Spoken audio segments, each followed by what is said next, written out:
Hello, everyone. Welcome back to the show. This is the Late Show. Thank you for being here, and thank you for also coming to the early show earlier today. I feel like I'm living a completely virtual existence today. Um, I've spent so much time consuming YouTube content in between as well, so I don't know.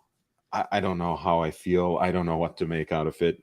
But here I am back with you guys. In the early show, I actually mostly talked about the recent interview that Waco did for Revolution Watch with Patekaholic, with Jassim Azira'i, who is perhaps one of the most influential Patek collectors in the age of social media. And I thought it was a very insightful conversation, um, reflecting on the role, positive and negative, that social media plays today in our hobby, in watch collecting, uh, thinking about how the investment approaches, how the treatment of watches as pure investments,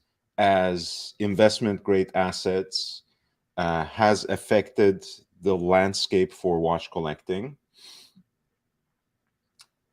And what was most insightful to me was how this sort of personal relationship, both between collectors and between collectors and certain brands, was so integral to the entire journey. Um, and this said, I, I think this came out very well in two different ways. So I would highly recommend that you watch the actual video, the actual interview on Revolution, but also maybe go back at some point to my take on it in the earlier show. They were talking about how the independent makers gained this meaningful space exposure of the watch market more recently. And for the most part, of course, Patek Oleg's take was, hey, everything that was previously available, accessible, became unobtainable, and people started venturing out and discovering other things, which, from a infrastructural standpoint, is absolutely true. That's not something I would want to contest.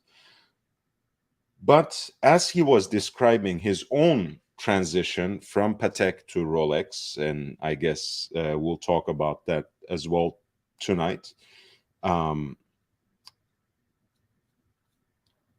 he was talking about how he felt somehow slighted by the fact that he was deprived of his access to the Patek Philippe watches that he so desires, right? That it was at some point relatively easy for him because he was a recurrent customer, because he had this standing relationship with Tiffany. It was easy for him to get Patek watches at a certain point in time, and um, that's a relationship that was lost to him, and that he wasn't able to recover. So he just went for Rolex, which actually provided him through his authorized dealer, I'm guessing, through a particular sales associate. Again, I'm venturing out to guess.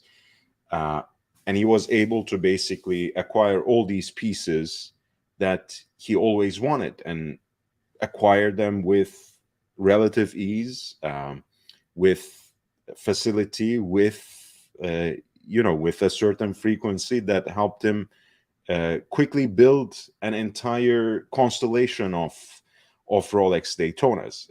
So now the famous Patekaholic of Instagram actually wears an 18 karat pink gold um, Rolex Daytona 1165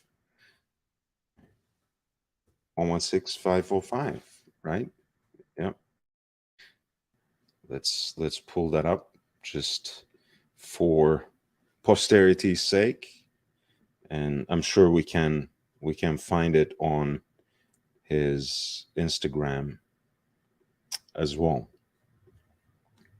This was the watch that Patekaholic had on his wrist when he was talking about his collecting journey, um, about his Patek collection, and how he became a very influential figure on social media and specifically on Instagram. And let me see um, what we have on. Yeah, there we go.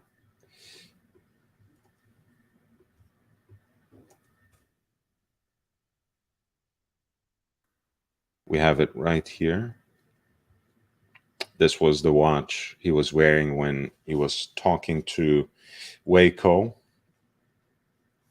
in Singapore. And you see, I mean, there's a lot of similar pieces that he either already has in his collection or that he pines for.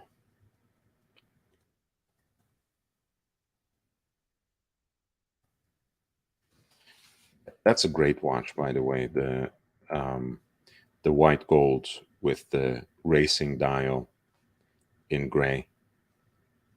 It's a fantastic piece, and increasingly there are very good deals at for 116509s. Those white gold Daytonas on a full white gold oyster bracelet. Um, there's his white gold tiger.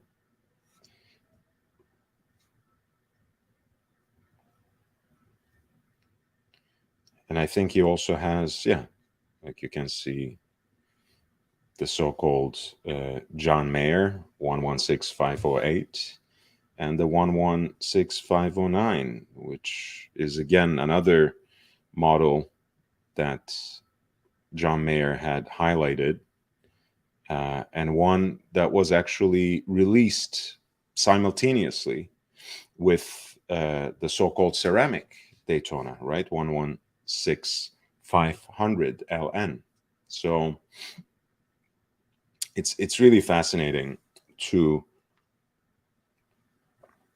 see how Patekaholic is becoming now Rolexaholic, and I wonder um, whether a name change is in order.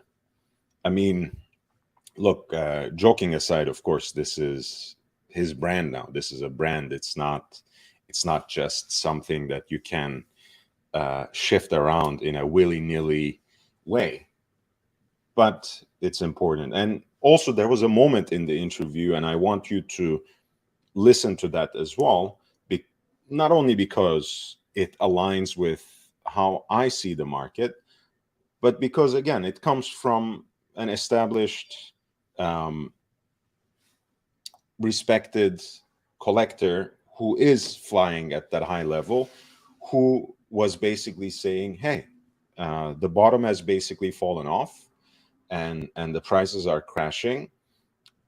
It seems to be a good moment to start observing the trends in the market now. If you thought you have missed out on certain watches, maybe you should go out and start tracking them down again. But it's not the moment to buy watches just yet because the prices will continue to fall. I'm rephrasing, but this is pretty much what Jasim said in that interview. So I highly recommend that you go back and watch and think a little bit about his reflections. Thank you, Aidan. Thank you. I appreciate you.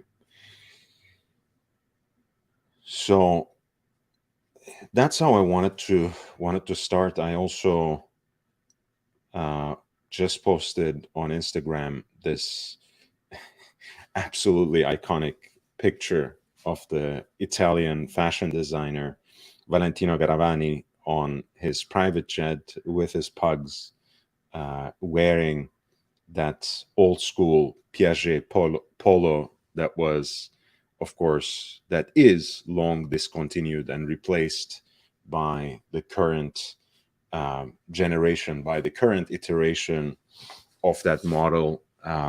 This was, of course, a quartz operated piece, but it has a very interesting design. I want to actually bring up an example so we know from closer uh, look, from a closer perspective, how these things actually look.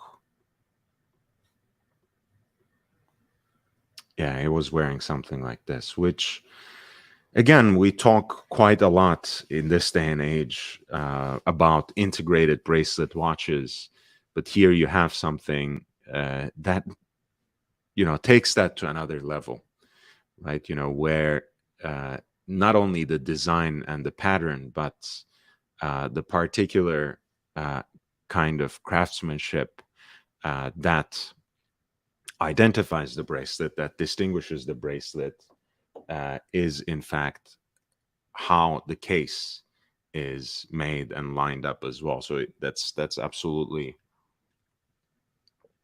brilliant. That's absolutely brilliant, and it does remind me of watches like the Audemars Piguet Cobra, for example, which again, feels like an entire bracelet into which they simply slotted in a watch, right? Something like this.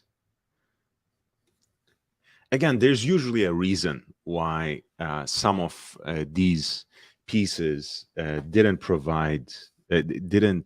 prove to be so timeless and so long lasting.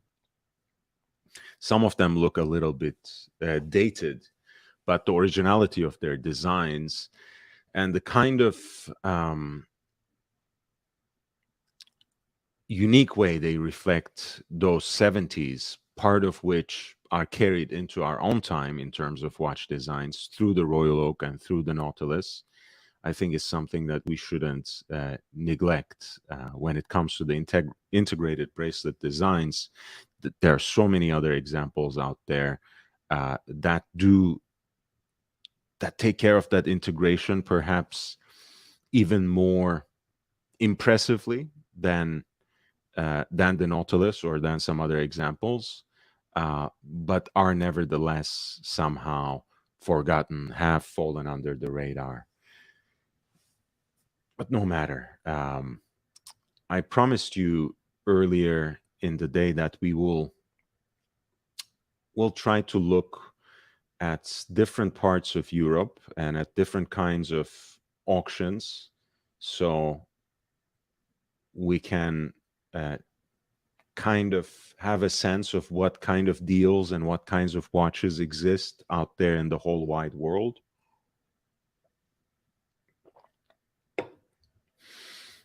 I'm taking you a little bit outside of the orbit of the usual suspects today.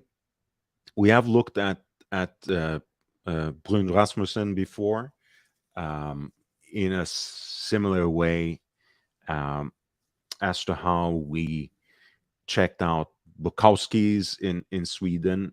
And ultimately, the good and bad thing about these auction houses is that they are affiliated with Bonhams.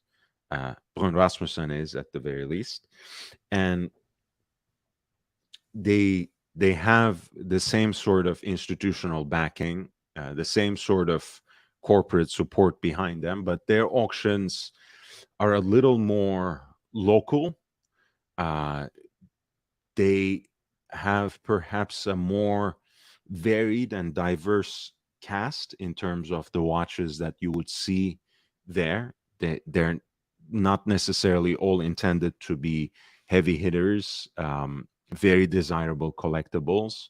Some of them are just good vintage watches that you might want to take a second look at. Others might actually be absolutely desirable, but somehow have found their way into uh, into this auction, probably uh, due to the wishes of the consigner. Um, and this is the way that would help you strike a kind of deal without getting into a bidding war with every single collector and their sister. Um, so let's take a look at Bruun-Rasmussen. This is actually not a very extensive auction, but there are some interesting watches. I think it's almost 60 different watches here, and some that you don't really get to see um, anywhere else with any kind of frequency.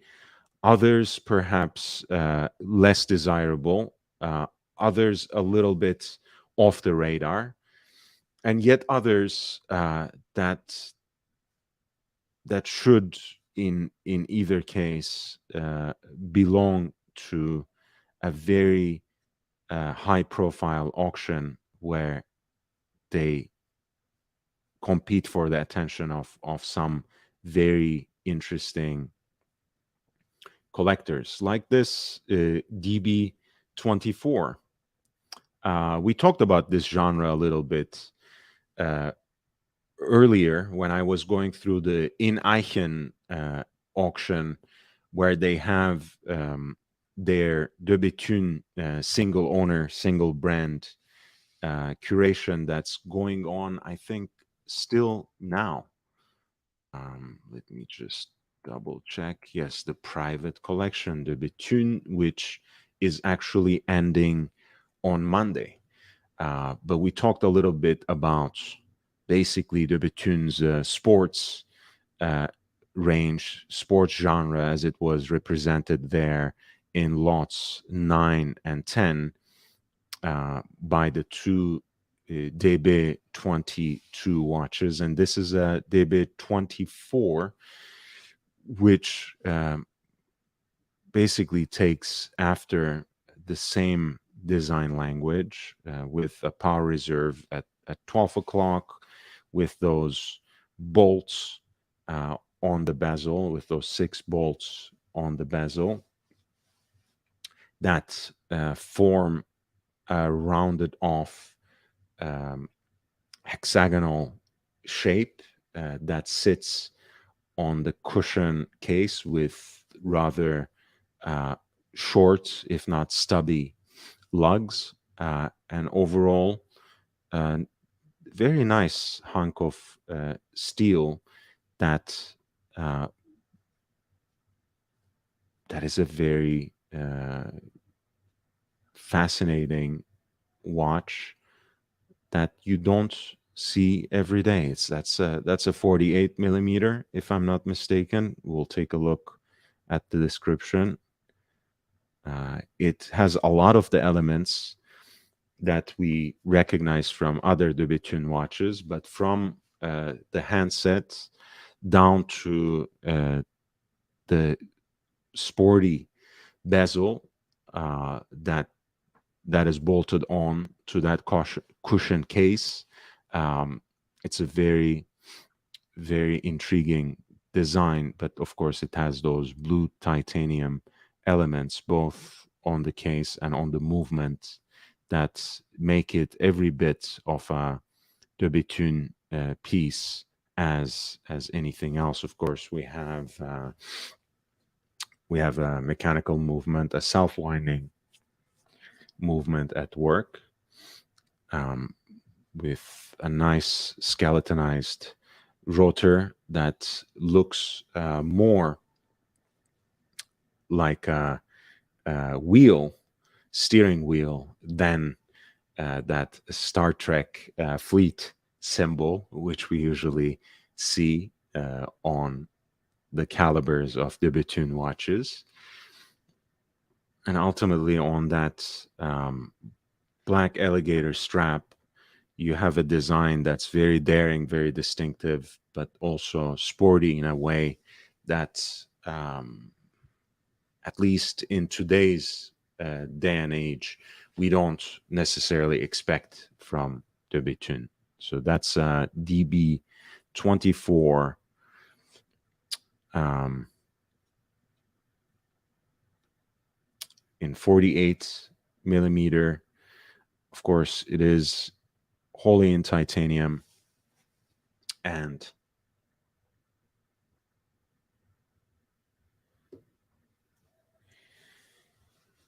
it is, let me see, it comes in this kind of travel box,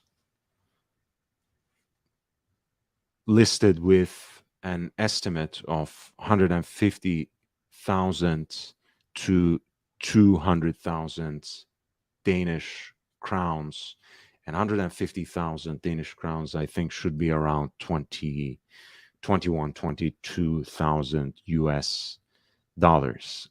One of only 50 pieces made, pretty rare, and a very interesting watch indeed.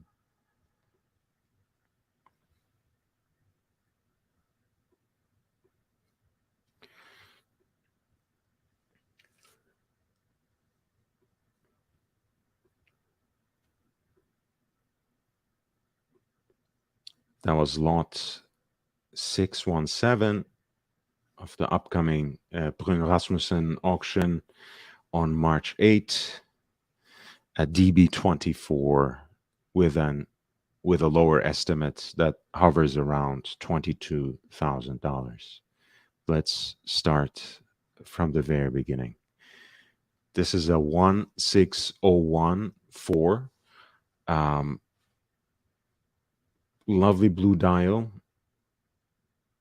I recommend already um, a Datejust as a great entry point into vintage watches. There's so many of them out there.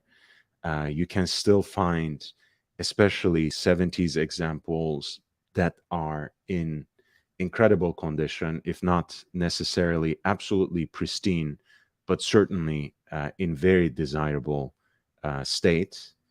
Hey, JB, how are you doing? And Aiden, again, lovely to see you here. Please hit the like button. It really does help.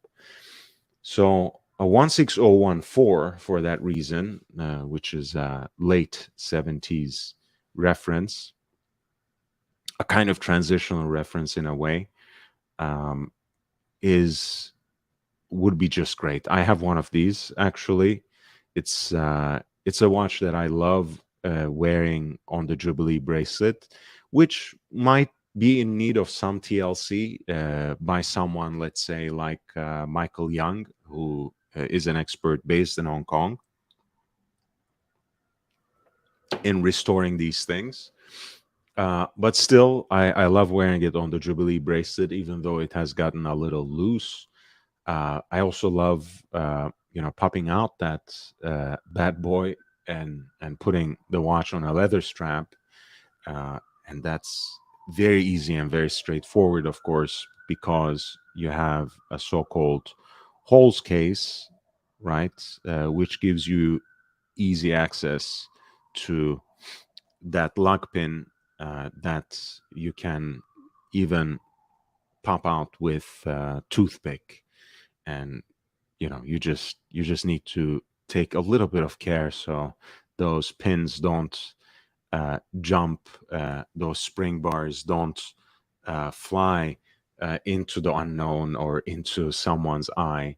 Beyond that, you'll be just fine, just switching between a Jubilee bracelet and a leather strap of your liking, or any kind of strap of your liking for that matter. And a blue dial is always a classic. But again, one of the great things about Datejusts and day dates when it comes to Rolex is the variety of dials you can get. So the world is your oyster, no pun intended.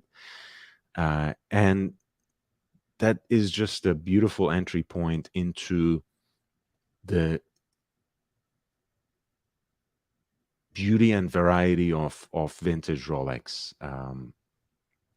You can get them with various kinds of bracelets, endless number of dial options, certainly in a good state, especially if it comes to this reference 16014.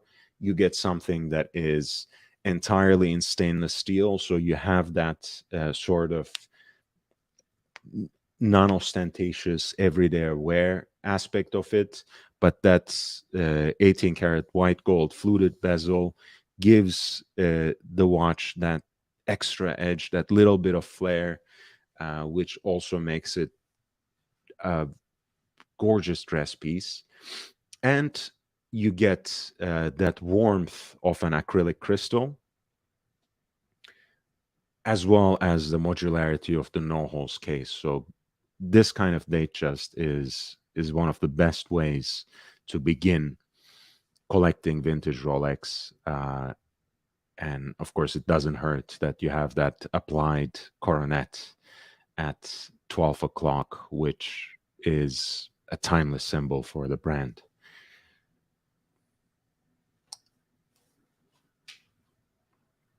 This piece is from roughly around mid 80s, and it actually has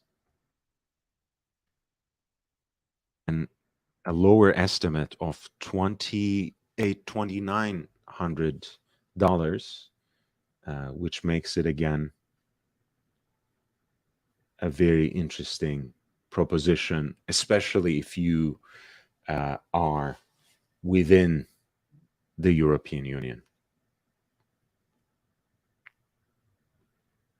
where you won't perhaps have to deal with shipping this watch worldwide and dealing with possibly additional customs fees, so on and so forth. But in either case, I think at that level, it can perhaps be a good deal in either case, depending on where it ends. So same generation of a Datejust, this time in two-tone.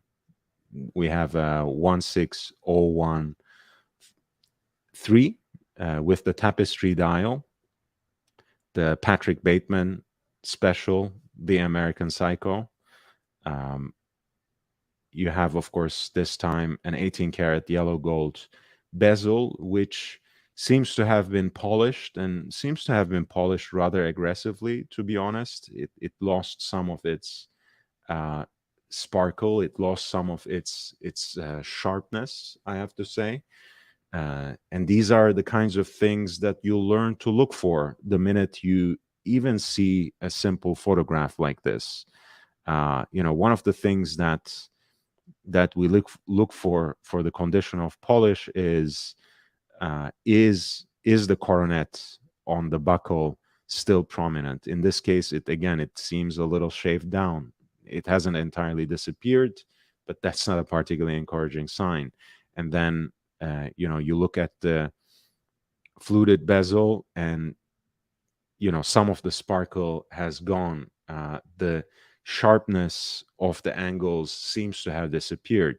So a little bit of a polish there. So maybe not the first example of a Datejust that you would want to go for. But this is lot number 5. We looked at lot number 604. This is 605 from roughly 1981. A two-tone Rolex Datejust, the Patrick Bateman Special, the American Psycho. This has an estimated value of roughly $4,300. Jake Brooks, thank you so much. $499. Thoughts on a strangely cool turnograph white dial? Are we talking about this particular auction, or do you have it elsewhere? Did you send me the link or something somewhere behind the scenes?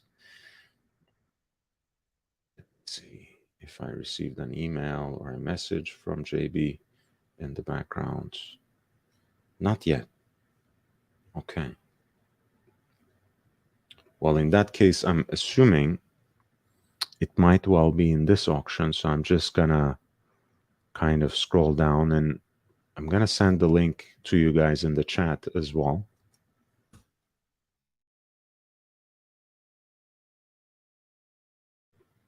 And we'll see whether I can find it here. But perhaps JB is asking just more generally about that particular reference of the turnograph. Okay, he sent me the link in the background, so let me pull that up.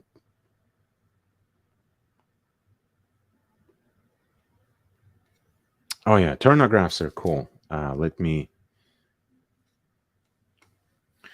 pull that up. I mean, that, you know, I would try to negotiate on that price. It's not outrageously expensive. It's not way above the market value. Don't take me wrong, but you should, you should shave off a grand or two, I think, out of off that particular price tag. Here's the watch. It's a Rolex Chronograph 116264. Of course, we have a full set. The red accents, as they're exemplified by the red writing on the dial. Of course, the red seconds hand and the date wheel, of course.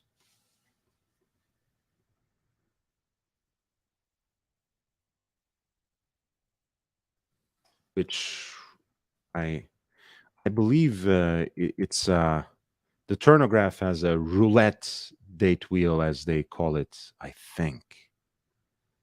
Right? I'm not forgetting here something. Yeah, in the sense that it alternates between black and red. So for example, 22nd would be black, 23rd is red, 24th is going to be black, which is a cool visual detail, but it can also help you organize certain things in your mind. There's an interesting historical origin where people were basically trying to deal through very difficult times about certain embargoes, whether they can buy certain kinds of items, say bread, on a given day. But these days, I guess it can, if you go to the gym on alternating days, or maybe it's red is a leg day, um, black is when you do bench press or something like that. It can be a useful complication, as cool as it is to look at. And I like the turnograph simply because it is the origin of the Submariner. That rotational bezel is what they repurposed as, what they devised as the dive timer later on. So from that perspective, it also is pretty cool. And probably this is the only fluted bezel watch that I think looks better on an oyster band rather than Jubilee, because for me, it's a no-brainer. Otherwise, any fluted bezel Rolex looks better on Jubilee for me, but that's just me.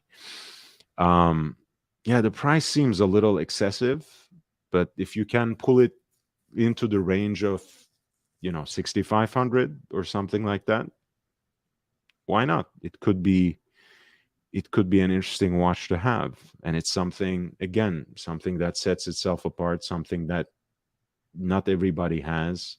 And if you like it, it certainly deserves all the attention that any random Rolex seem to be getting in the recent past. So I would, my vote is a yes, but maybe have them shave off 15%, 20%, haggle, negotiate that price down to at least 6,500, if not more. But yeah, the watch looks good. It does come as a full set. It seems unabused, and it's a relatively unique piece that you don't see every day, even though they're not rare or limited production by any means. Okay, coming back to Bruun-Rasmussen from March 8th, Copenhagen, we have 16030, which is basically what we were looking at with the blue dial, but this one is in full stainless steel, including the bezel, which is engine turned rather than fluted. You also have that silver linen dial, which completes the unassuming, relatively monochromatic view of the watch. I think it's a great aspect of its visual aesthetics. It is a very subtle watch. Again, the bracelet seems in an okay condition. It has probably seen better days. It might benefit from a little bit of TLC, some sort of restoration. The case is relatively sharp, even though I'm sure it has seen some polish. But this is, again, a lovely watch that can be a great beginning of a collection that focuses on classic vintage pieces. This is lot 608, an estimated value of 30 to 40,000 Danish crowns, and that is 4,300 US dollars at the lower end of that estimate. The 16030 Rolex Datejust, all in stainless steel from mid-80s, with a lower estimate of $4,300.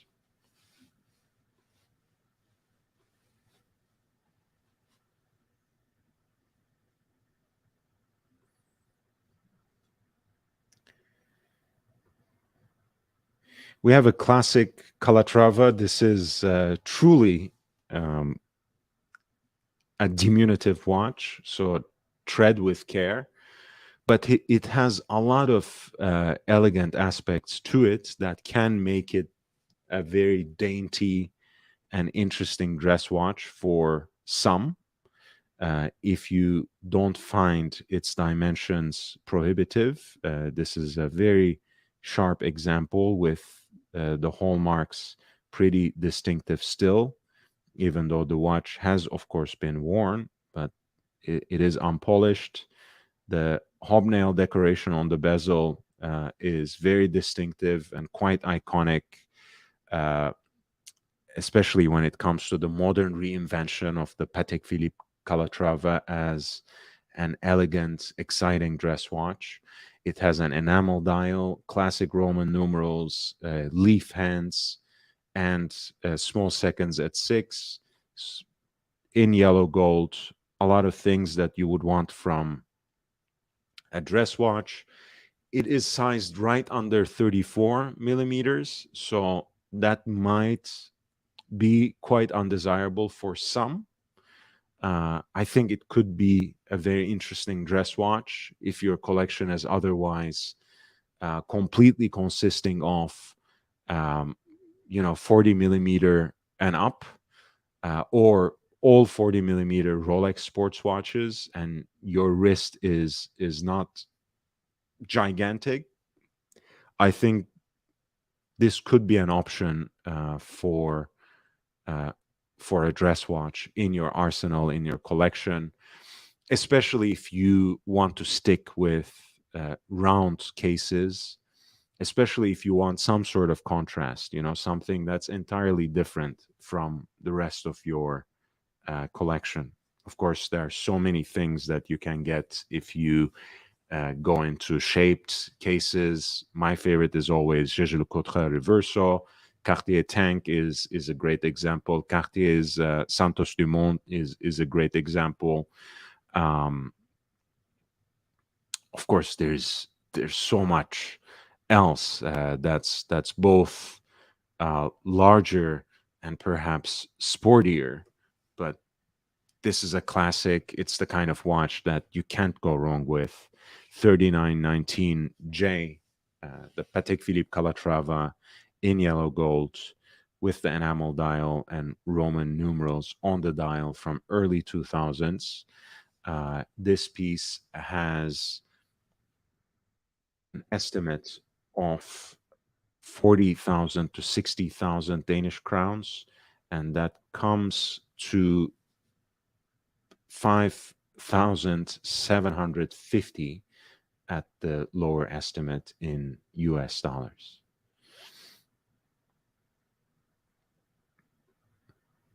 And you get practically this whole set with the certificate of origin and the case, as well as that folder with the documents. So could even make a nice gift for the right person. Big Meech, $9.99. It's been a good feasting day for the community YouTubers around the table. Here, have a snack. Hey man, I have my own community. I'm really not part of that community. There's some overlap. I have some friends who are involved in that whole scandal. Some people who had their funds, who had their well-earned money held captive by the person in question. So I know some people have been victimized personally, and I feel for them, and I hope they will get their justice. But I'm not personally involved in the situation since I'm not responsible, right?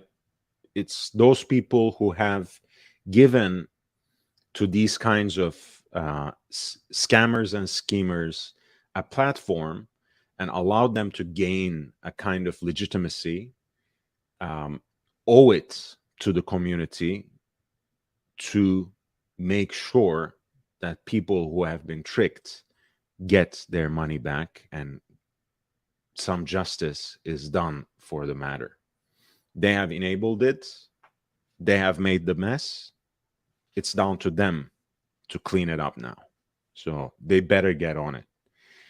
Y2K upvoted. Thank you, Y2K. I missed you, man. Feel free to jump on. I think the link is still there. But if anyone would like to join, as always, the stream is open. This is an open conversation. So feel free to jump on. And thank you, Big Meech. $9.99. I do appreciate you.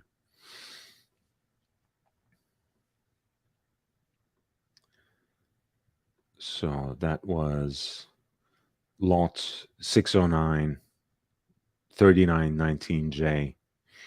That was 5750 at the lower end of the estimate in US dollars.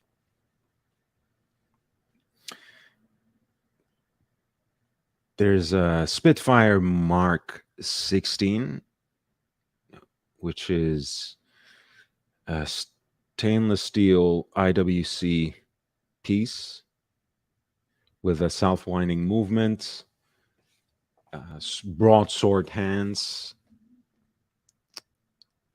radial groove for the hours track, which is largely Arabic numerals. The 10 of all different numerals seems to be abbreviated, which I'm sure is going to drive my friend Jake Brooks mad. There are also sticks at the quarters and the iconic IWC triangle with the two dots on either side at 12. Of course, you also have a 60-second scale on the periphery of the dial as well. Date at 3 o'clock. So it's a pretty common piece. Scales right under 40 millimeters, so it can be that kind of field watch for everyday wear. It can be an interesting piece. Again, stainless steel, silver dial, Arabic numerals, right under 40 millimeters. This makes the Spitfire Mark 16 a very useful, a very good watch for the everyday. And here at 610, at lot number 10, it has an estimated value of 15 to 20,000 Danish crowns, and the lower end of that estimate is right around $2,150. And again, this means that you can come away with a very interesting deal if, in fact, the auction concludes closer to that estimate. It's a nice watch. I mean, it's a very cool field watch that you can wear on a daily basis in and out of the office. It seems to be a very useful, very utilitarian piece.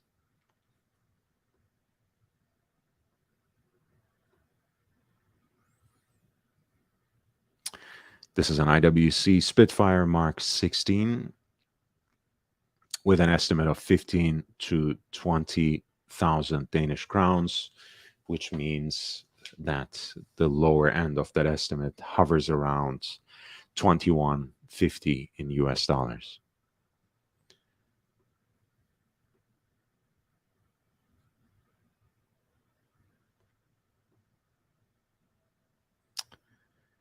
Another Mark 16, this time on a 5-row the beads of rice bracelet.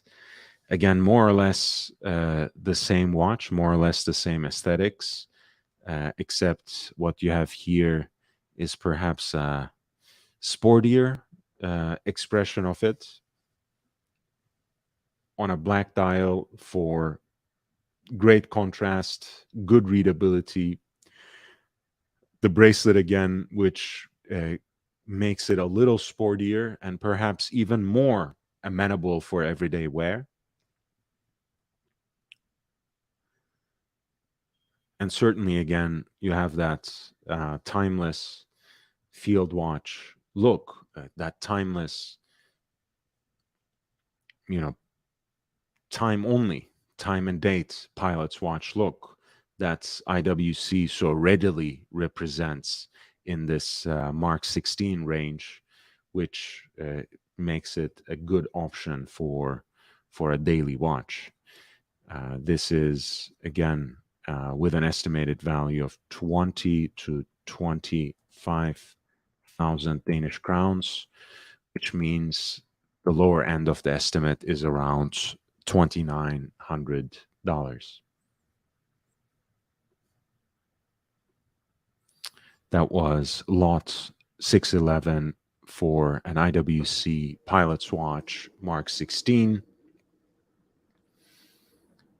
with the lower end of the estimate hovering around 2,900 US dollars.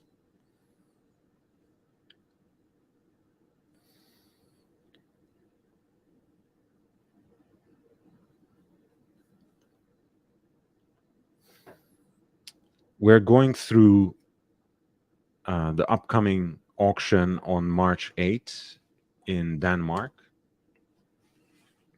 which is put together by an affiliate of Bonham's, but itself, at least to us, a relatively obscure auction house, Bruun-Rasmussen.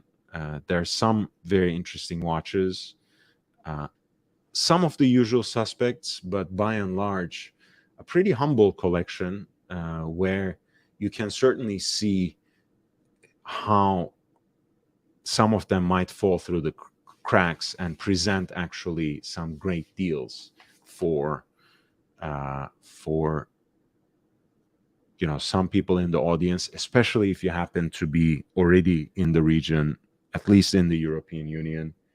But for the right deal, you might even deal with importing one or two of these watches, which certainly are by no means necessarily rare, but are priced right at that level. This is a Milgauss 1019.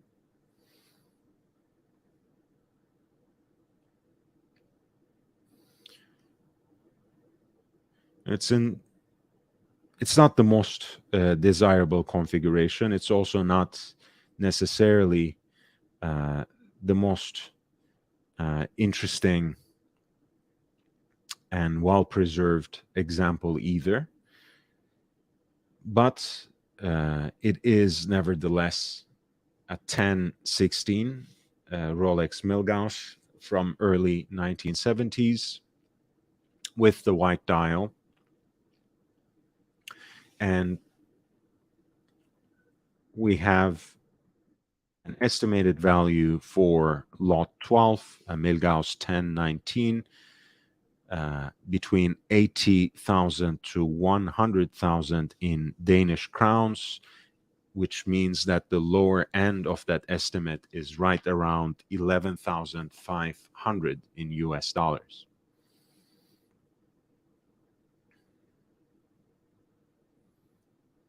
This is lot 612 for a Rolex Milgauss reference 1016, just ahead of the watch with a white dial from 1970s, from early 70s. The estimate is 80,000 to 100,000 Danish crowns, which puts the lower end of the estimate around 11,500 in US dollars.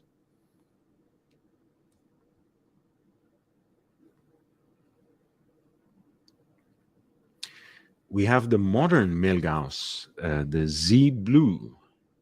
The Z Blue. This is a model that, in terms of the rumor mill, gets eliminated from the Rolex lineup every year. But I think this year is the year.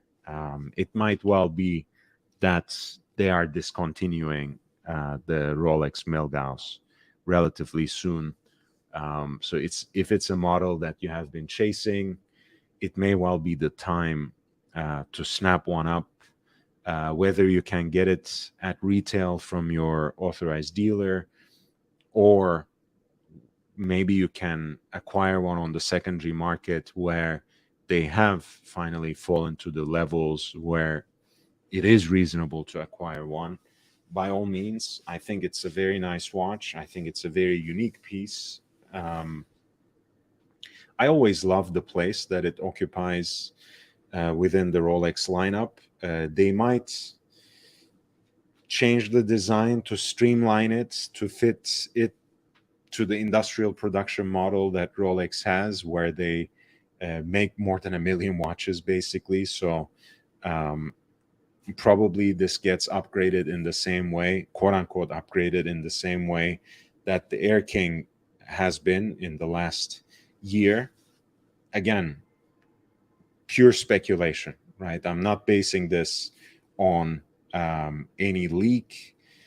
This is just an educated guess. And over the years, I think the so-called Z blue dial has completely been the most popular. I think that tinted, green tinted crystal gives it a very unique look. Of course, add to that the orange accents that are embodied on the periphery of the dial, on the writing of the model, and also on that lightning bolt seconds hand. That's very unique. That's one of a kind within the Rolex lineup. You have a watch that has no equivalent in the contemporary Rolex lineup. Of course, there's a lot that turns people away from the model, even if they like it aesthetically. That there are now not only more capable anti-magnetic watches, there are also um, so many watches, for example, watches with silicon hairsprings that are completely amagnetic. So um, something with a Faraday cage is perhaps not as attractive, not as um, intriguing as it once was. This is a piece that is basically from last year. This particular example, a Milgauss reference 116400, comes as a full package with a receipt of purchase from an authorized dealer in 2022, and the estimated value is 40 to 50,000 Danish crowns, which means that the lower end of the estimate is around $5,750. Could be a good deal. Lot 13, Rolex Milgauss 116400, estimated value 40 to 50,000 Danish crowns, 5,750 at the lower end in US dollars.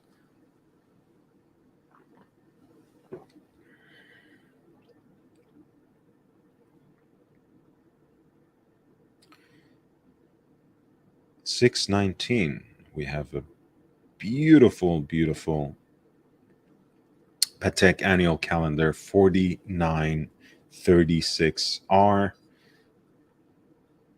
As you can see, it's a gem set piece. It's a piece that has a mother of pearl dial.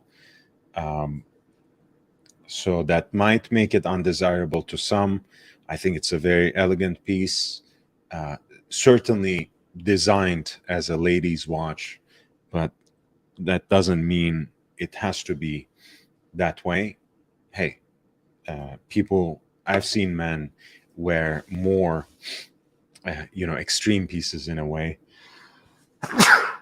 pardon me, than this. So certainly this strikes me as relatively unisex in year 2023. Joking aside, who am I to judge? This is a great piece.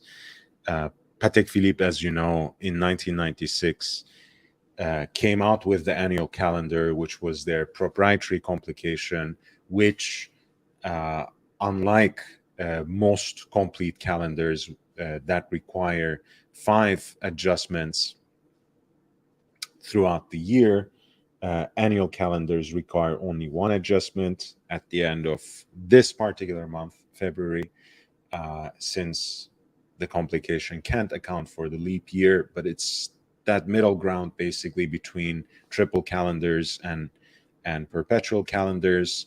At the time, Patek was the only representative. Over the years, they have iterated and perfected on this particular complication. This is a 37 millimeter case size, so the dimensions of the watch is much more similar to that mid to late 90s generation rather than the contemporary annual calendars. But of course, this is a later example that is made with a gem set bezel and a mother of pearl dial, so at least initially marketed towards the ladies. This piece, which is at lot 616, Patek Philippe 4936R, an annual calendar in 18 karat rose gold with a mother of pearl dial and a diamond set bezel. A total of 170 brilliant cut diamonds amounting to 1 carat. The estimated value of the watch is $150,000 to $200,000, which locates the lower end of the estimates around $21,500. This is 616, a Patek Philippe annual calendar 4936R-001. The lower end of the estimate is $21,500, roughly speaking, in US currency. Please hit the like button. It really does help. Thank you for your presence and support, but hitting the like button doesn't cost anything and helps me immensely as I try to make my way to 5,000 subscribers. Any kind of exposure is great for me. I appreciate all your help in boosting my content, in hitting the like button, in sharing it far and wide so I get a little more exposure. Tell your friends. It really, really, really does help. So please help me reach more people. Also, I want to add JB, since he was the first super chat of tonight's live stream, I should say, because we did have an early stream. So that's number 44. And the last super chat as well, which right now is Big Meech's super chat, gets entered into the raffle as well. If you want to check the guidelines and also see the entrance as it stands right now, please feel free to take a look at the community page. Just scroll down a little bit. When you see that Seiko 5 Rowing Blazers 5 watch, that was the January price with the orange dial. This month, it's the lime green dial version of their 2022 collab. I look forward to gifting one of them again for my community. This is at 619.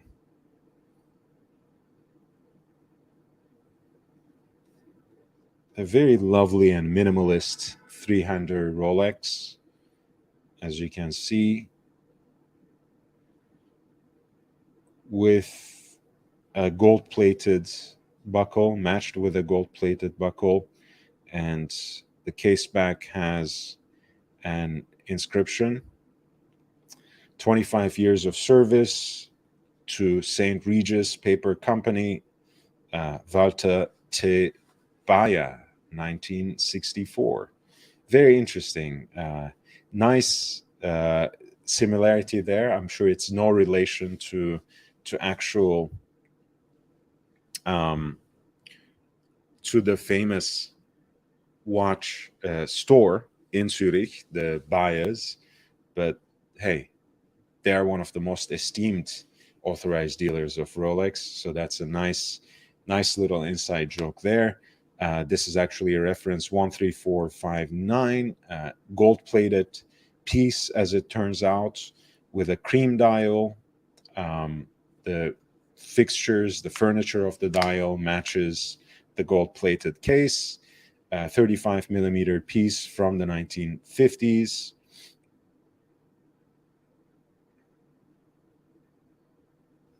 And I love this particular notice here. This lot is being sold at the request of a lawyer, an insurance company.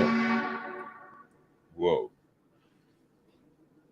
This lot is being sold at the request of a lawyer, an insurance company, or a public authority. Imagine. Too bad. Someone is probably fighting over something. It's sad to see, but there are certainly very interesting memories attached to the watch. And we talked a little bit about this, in this day and age, having an inscription on the watch, especially on the case back, makes it more of a curiosity, something a little more exciting and a little more human than outright undesirable, which was the case for a lot of collectors 20 or even 10 years ago. But but the landscape has changed immensely. So if you can get a good deal on a watch like this, you'll probably be positively surprised, and even with your own taste, and with the enjoyment you get out of the watch, because it has that extra layer of intrigue that can open up an entire detective story for you. Who was Walter Bayer? Who was Walter Bayer? Who was, what was the St. Regis paper company? What fate brought this particular watch from there to Scandinavia, and to specifically a Danish auction house? All of these are very interesting questions, and I think worth pursuing if you end up acquiring the watch.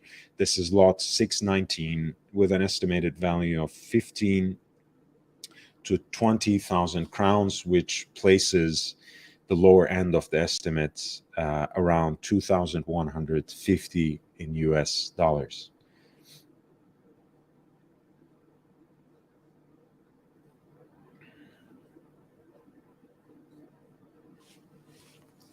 A gold-plated 35 millimeter Rolex piece from 1950s, a reference 13459 at lot 619, estimated value of 15 to 20 Danish crowns, which places the lower end of that estimated value at, pardon me, 2150 in US dollars.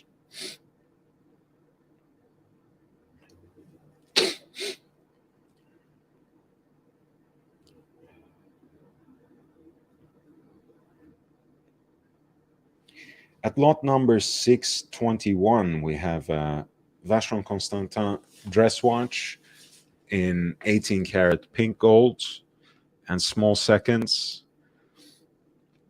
It's a gorgeous piece that's right under 36 millimeters from 1940s, a hand-wound piece. You can see the caliber right here.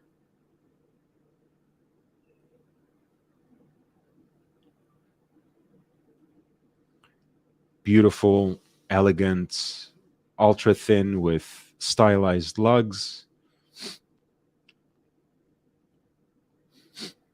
A very clean case back in this particular case. Hopefully it will help us and load it a little faster. Oh, it's coming together. I feel like I'm on a dial-up connection sometimes. I don't know what the problem is here.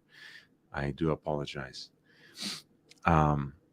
And there we go. The dial itself is quite patinated, but rather evenly, in a way that doesn't make it look undesirable, but certainly it's not the cleanest example that the world has seen. An interesting Vacheron Constantin dress watch, hand-wound dress piece in pink gold at lot 621. And the estimate is 30 to 40,000 Danish crowns, which places the lower end of it around 4,300, 4,300 US dollars.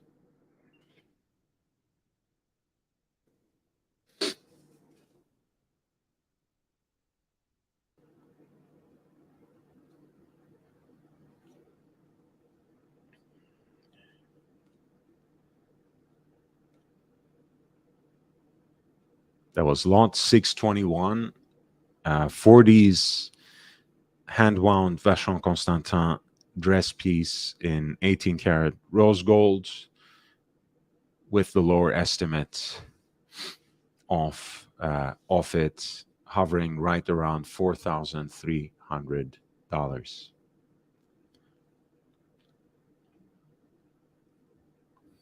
Right next to it, there is a Patek Perpetual Calendar 5159 with those officers style lugs.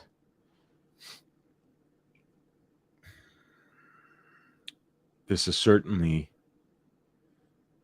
a style of perpetual calendar that I really appreciate, not only because of the case shape, but also because of the retrograde date complication that is placed at the center of the dial in the form of a downward facing crescent. At 6 o'clock, you have the moon phase. The center of the dial is guilloche decoration. I also appreciate the fonts that are used for the date, as well as the minute and seconds track as well. I think it contrasts really dramatically with those slender Roman numerals that are used on the hour track.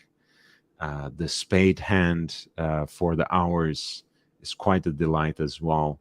All in all, I think you have a very ornate but also an incredibly balanced dial for this perpetual calendar, with the leap year hiding there between, right under actually the 16th day of the month, as you can see, and right above the cartouche, which accommodates Patek Philippe Genève, the brand name.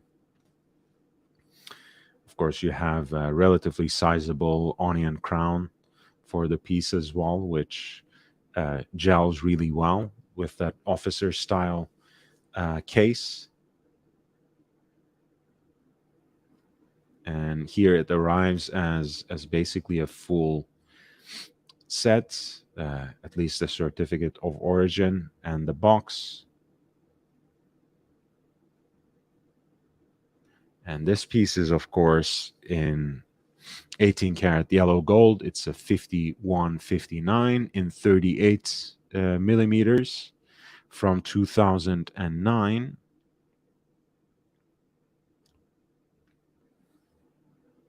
And the estimated value of the watch is 300 to 400,000 Danish crowns, which means that the lower end of the estimate for this 5159J, a Patek Philippe perpetual calendar with retrograde date complication in 18 karat yellow gold, is around 43,000 US dollars.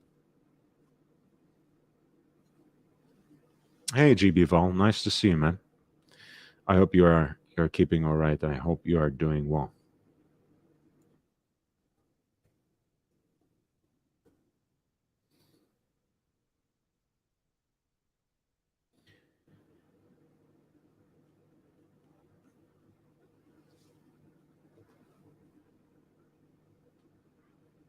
So that was lot 22, 622, 5159J.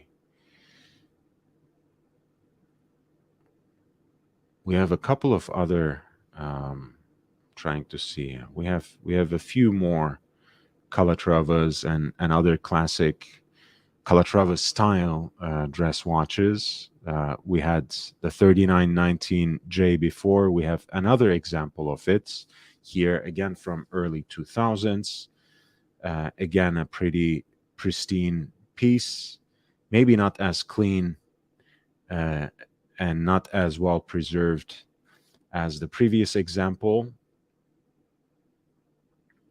but still a very nice 3919J. The Patek Philippe Calatrava, as it was reimagined as a modern dress watch. This is reference 3919J in yellow gold with the hobnail bezel, Claude Paris decoration on the bezel, enamel dial in white with black Roman numerals against it, feuille hands, small seconds, and we have, in this case, an estimated value of 40 to 60,000 Danish crowns. Once again, that places the estimated value at its lower end, around $5,740.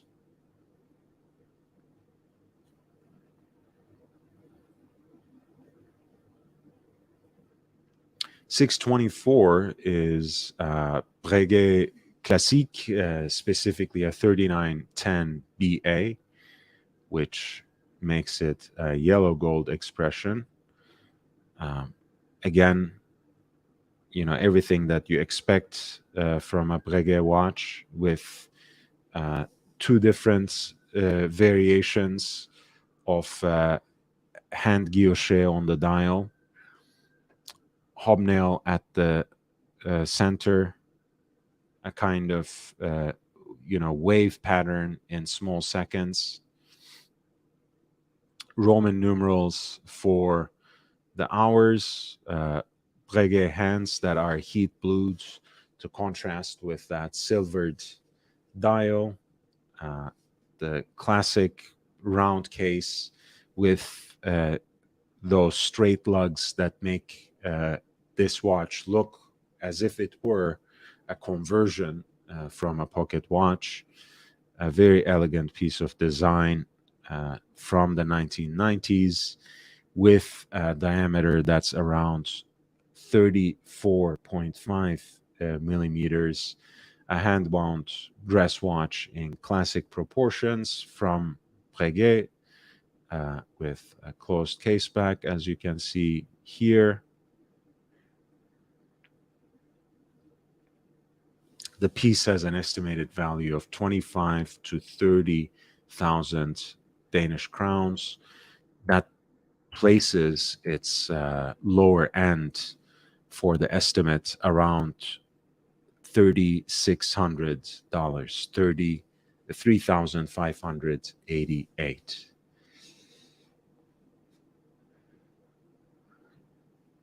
And again, you can see how a lot of the elements are entirely consistent all the way back from how the brand was revived under the patronage of the Paris-based Chomet brothers, and certainly with the vision and leadership of none other than Daniel Roth. The fluted case band, the teardrop lugs, and that whole aesthetic of the dial, which brings together those classic palm hands that we associate with Breguet, and the artisanship and craftsmanship that is exemplified by the engine turning that is accomplished with hand-guided machines. So the technique of hand guilloche, as it's named here, as it's presented here. I think, again, potentially a very good deal if you can land it close to the lower end, at the lower end or close to the lower end of that estimate.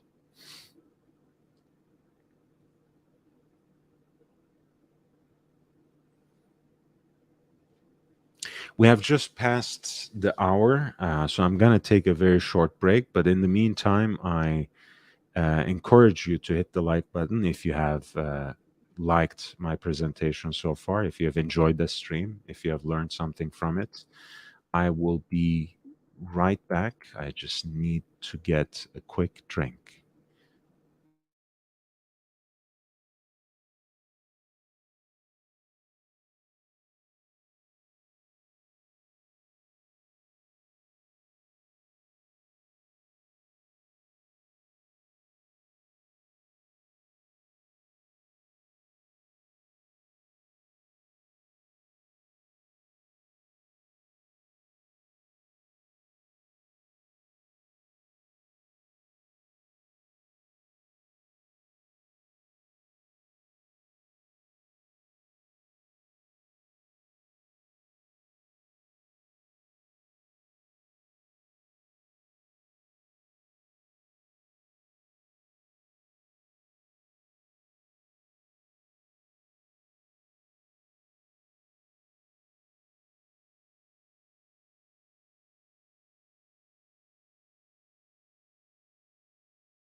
Yes, GB Vol, I do have the link and I'm back.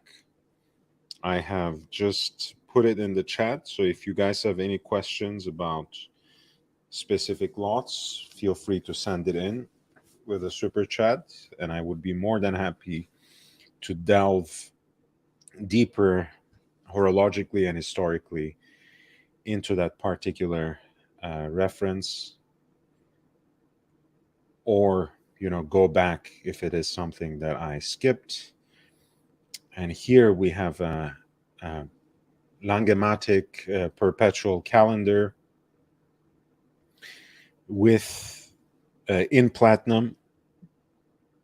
Pardon me. This is a self-winding piece, of course, has all the distinctive marks of Lange, and you will see that this is an early example that has a pretty fascinating story. Um, they have had to change the design of this watch just a little bit uh, because of how uh, a lot of their clients were treating the watch. Because as with a lot of other Lange pieces with the oversized date, with the big dates, this piece has a pusher at 10 o'clock, which helps you uh, cycle through the dates with relative ease and quite quickly. But apparently, these pieces, as you can see, are often just placed on that side, right?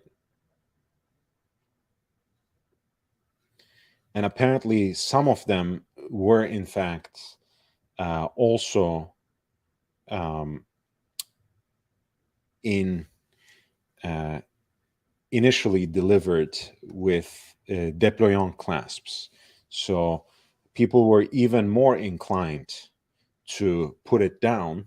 And when they put it down, oftentimes, uh, inevitably, in one way or another, they ended up pressing the pusher, which, of course, created certain problems with with the watch, with the adjustment of the watch, with the movements in the watch.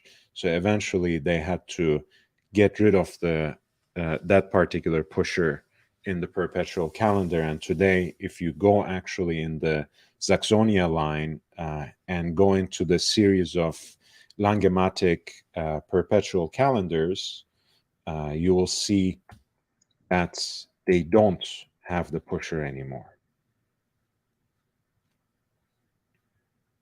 Right? Whether we are talking about the white gold, pink gold, or honey gold, um, that pusher is nowhere to be seen, which is kind of sad because that's such a distinctive aspect of a Arangonzune watch. But there we are. They're still great, but this particular model is something that I enjoy even more, and that has a lot to do, of course, with uh, that particular design element, that particular functional design element.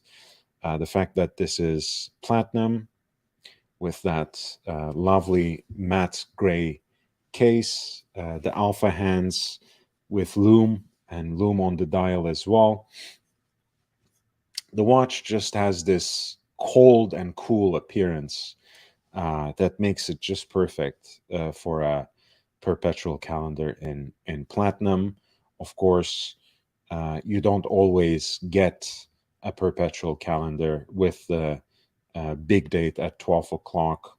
So that gives the watch a little bit of an oomph, a little bit of an edge that not every single one of them has.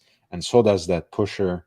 And that's only something you see in the first generation. So that makes this watch already quite cool and unique in its own regard.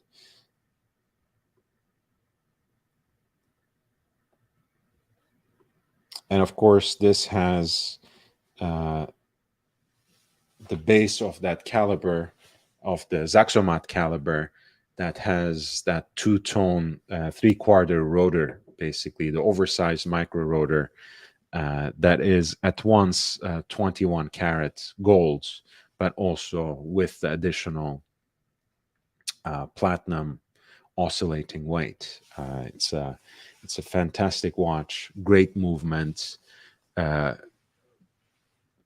purely Lange inside and out, and certainly a unique example because it belongs to that early run where you still had the pusher for the date at 10 o'clock, a platinum Langematic perpetual calendar, reference 310025E from around 2005.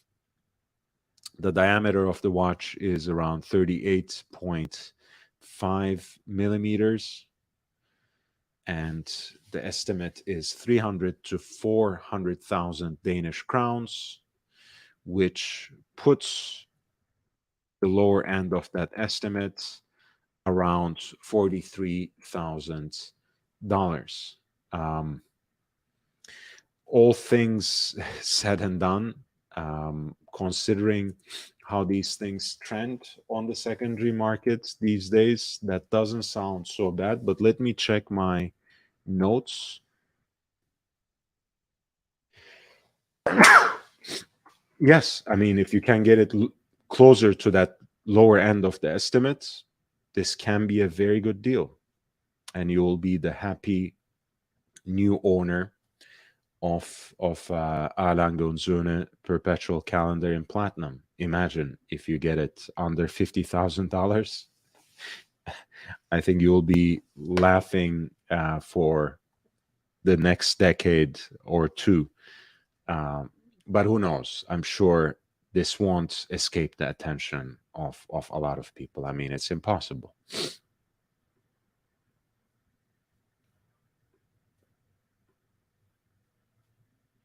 Dankeschön.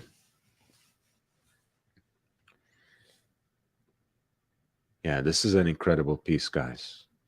I think this is my pick of the litter so far. Lot 625 with the lower end of the estimate at $43,000, and the estimated value is 300 to 400,000 Danish crowns.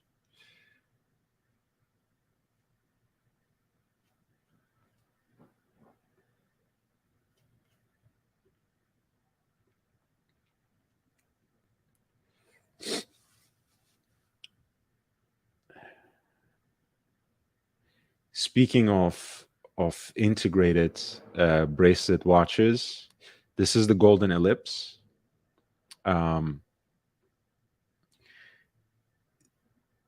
This is a watch that is oftentimes credited to Gerard Janta.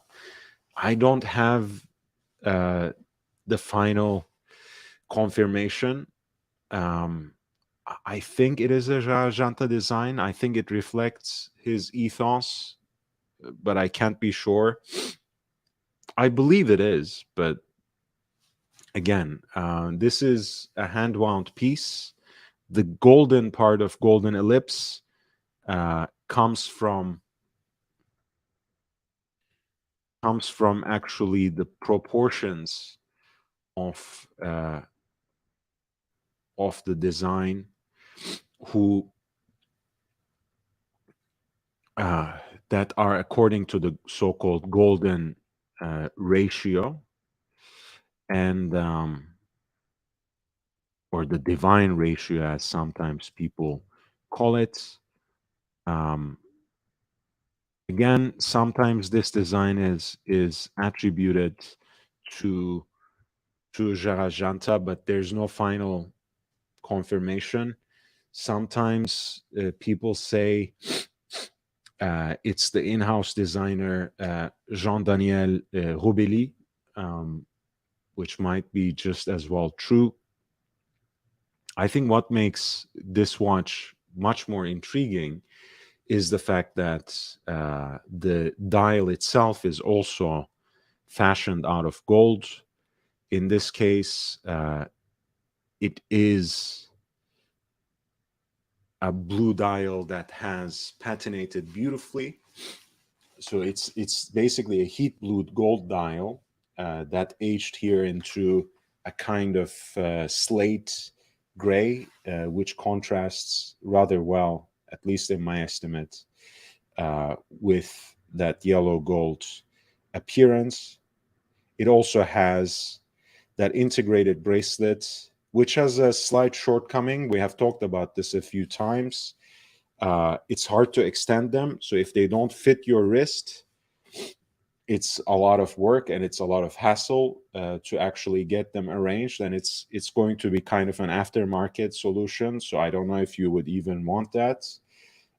And conversely, there's also the fact that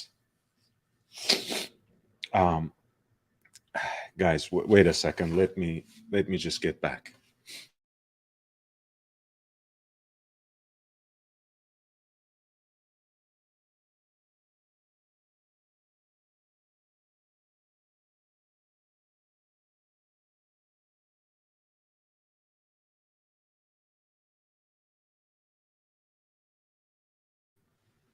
I do apologize. I had to blow my nose. But yes, I was talking about the fact that these bracelets are cut to size. So if it doesn't fit you, um, if your wrist is larger than the circumference of this integrated bracelet, chances are the solution is a little hard to accomplish. It can be too much of a hassle, and it can also mess with the originality of the watch. Conversely, if you want to get it fitted to your wrist, it has to be cut down to size, which has this sort of YOLO effect, right? You know, that watch is yours. It would be so much harder to sell it.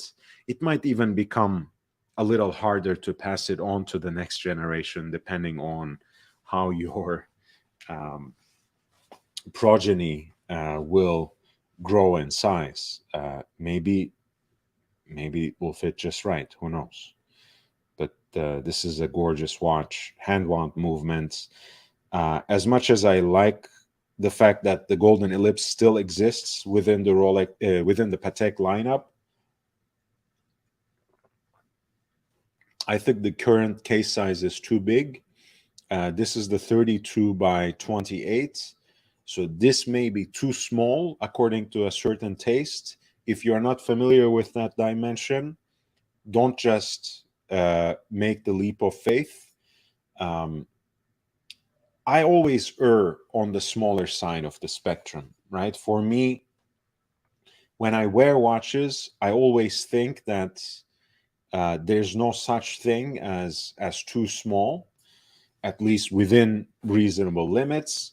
Whereas I certainly feel particular kinds of watches, especially oversized sports watches, anything above 42 millimeters, depending on the design, can look comically large on my wrist.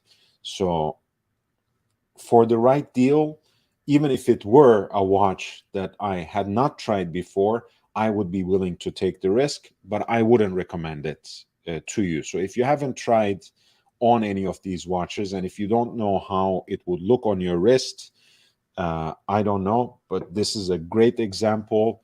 The dial has patinated so beautifully and everything coheres so well. The circumference uh, of the bracelet is quite accommodating for a lot of people as well at 18.5 centimeters, which makes this watch quite desirable. This is a Patek Philippe Golden Ellipse 3548 in 18 karat yellow gold with a hand wound movement. The estimated value of the watch is 50,000 Danish crowns. And that, my friends, is around 700, sorry, 7,100 US dollars. actually almost 7,200 US dollars of an estimated value.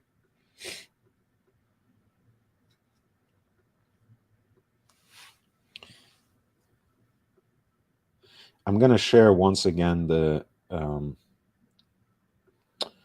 link to the auction. So if you would like to, if you like, if you would like me to address any of these particular watches, if you want me to delve deeply into the history and horology behind any of these particular lots, feel free to send it in with a super chat. Feel free to send me the lot number with a super chat, and I will do my best to go back to it or pick that particular lot and go into it with some detail.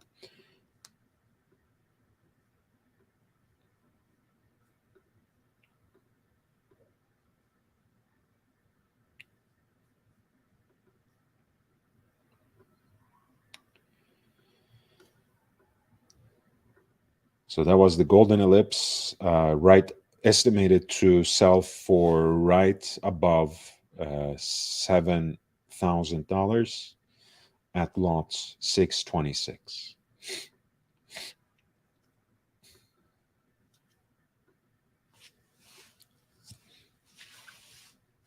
Reference 3548.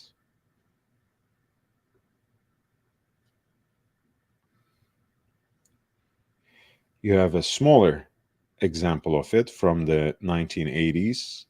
So this is more of a feminine iteration of it. Smaller case size, a more elaborate kind of bracelet. Again, that integrated design. Blue dial that has the looks of slate gray from certain angles. This is a reference 4226 with a diameter of 23 by 28 from the 1980s. At lot 627, this lady's Golden Ellipse is estimated to sell for 30,000 to 40,000 Danish crowns, which places the lower end of that estimate as at 4,300 US dollars.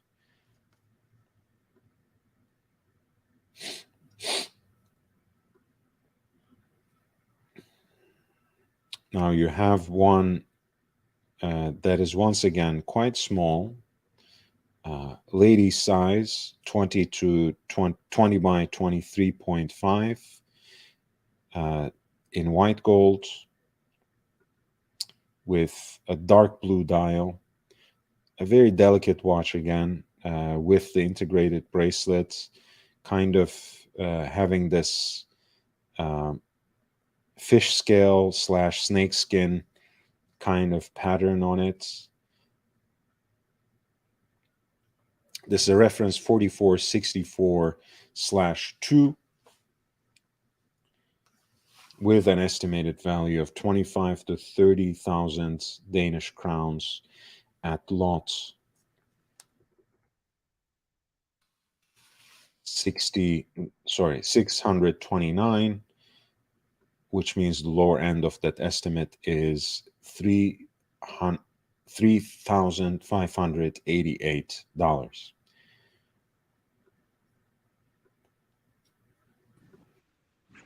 Good Mitch. What's up, man? Uh.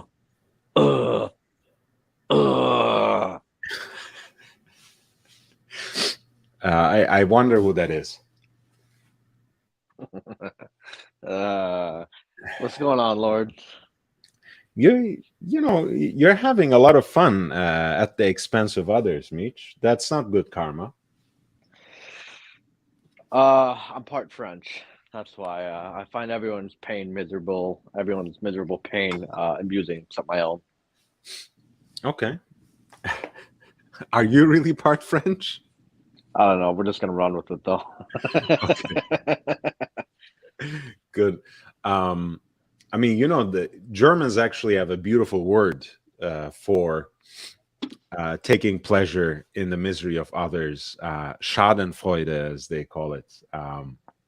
Not sure. I mean, I've been guilty of that in the past, so I can't really hate on it. I can't really hate on you if you are enjoying this moment. I find it a little tragic, honestly. I find it a little sad, especially for people who have been victimized, who have been deprived of their own money, of their hard earned cash. And even if that money is returned to them, and I hope it is, and I hope it happens in full, they will have been deprived of all these opportunities that they could have had with that money. That's a basic principle, basically, opportunity cost. So, Yeah, too no, for sure. It bad. definitely sucks for them, I guess. Yeah, I'll just leave it at that. It definitely it's unfortunate for them, and but in the meantime, it definitely it's been dry. It's been dry with the YouTube community here for the last 4 to 5 months, and it's finally something to watch nowadays. Something to watch. Well, I mean, I'm sorry, Mitch, that we couldn't entertain you properly.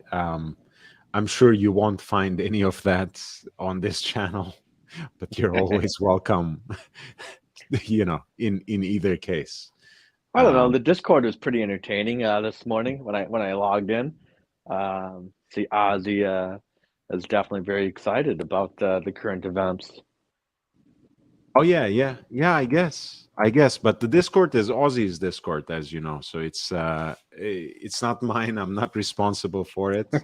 I guess I guess you feel a little. There was that meme that was making fun of you earlier. I 2 days I ago or took that something. quite personally. Actually, I'm I still a know, little I upset, know, rather I know. offended.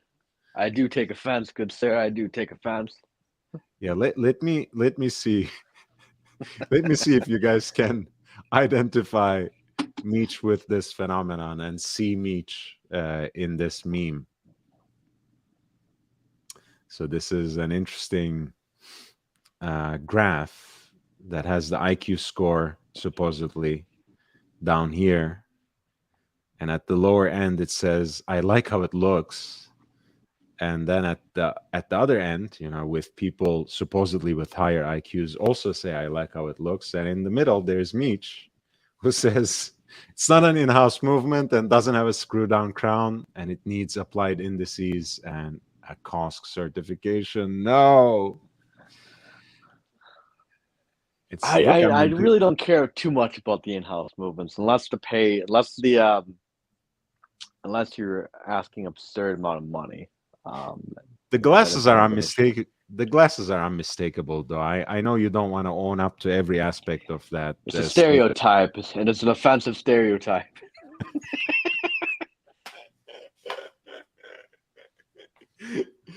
But yeah, guys, I mean, the Discord is a lot of fun. Ozzy's channel is a lot of fun as well. He's here almost every other night, so I really appreciate his support on these live streams. I really appreciate his analytical mind, as I mentioned earlier, in the morning stream or in the earlier stream today.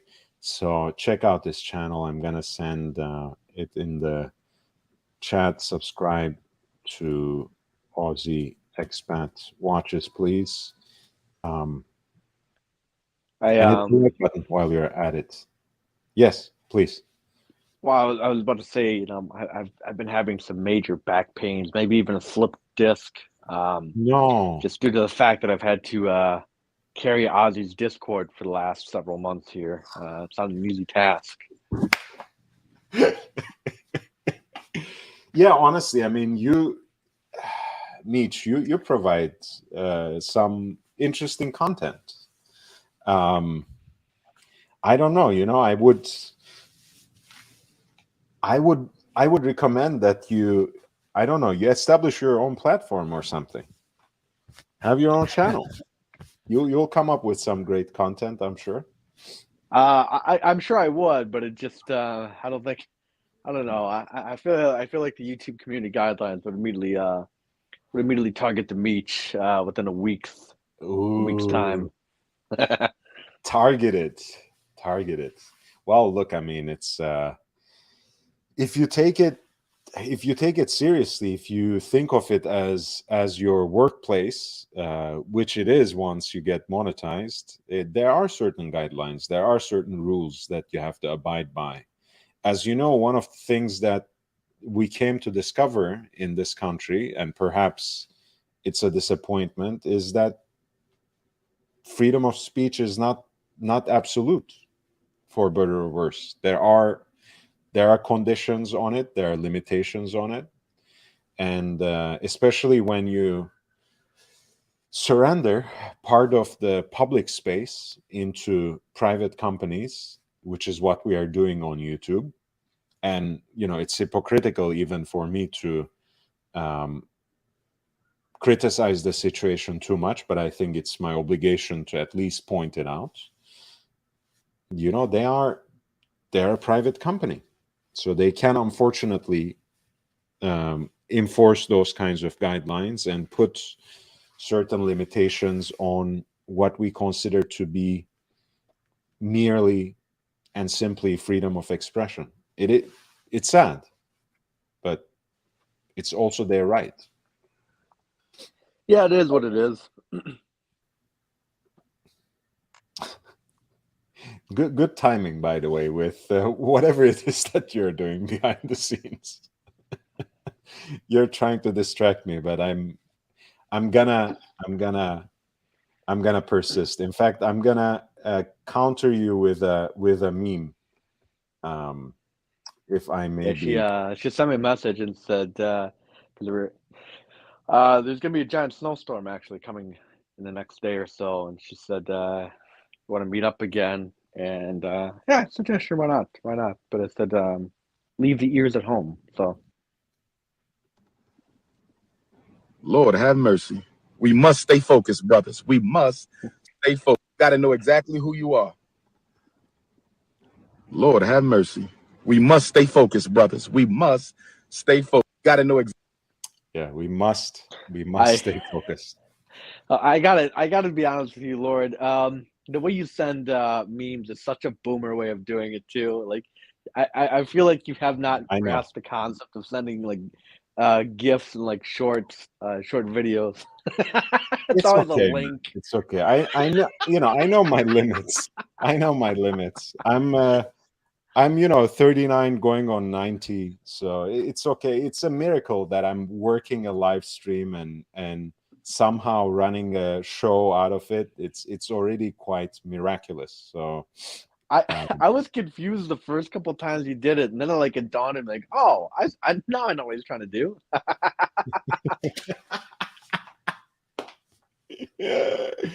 I'm trying. I'm trying. A for an effort. Yeah, Uh, yeah, fair enough. Yeah, fair enough. True.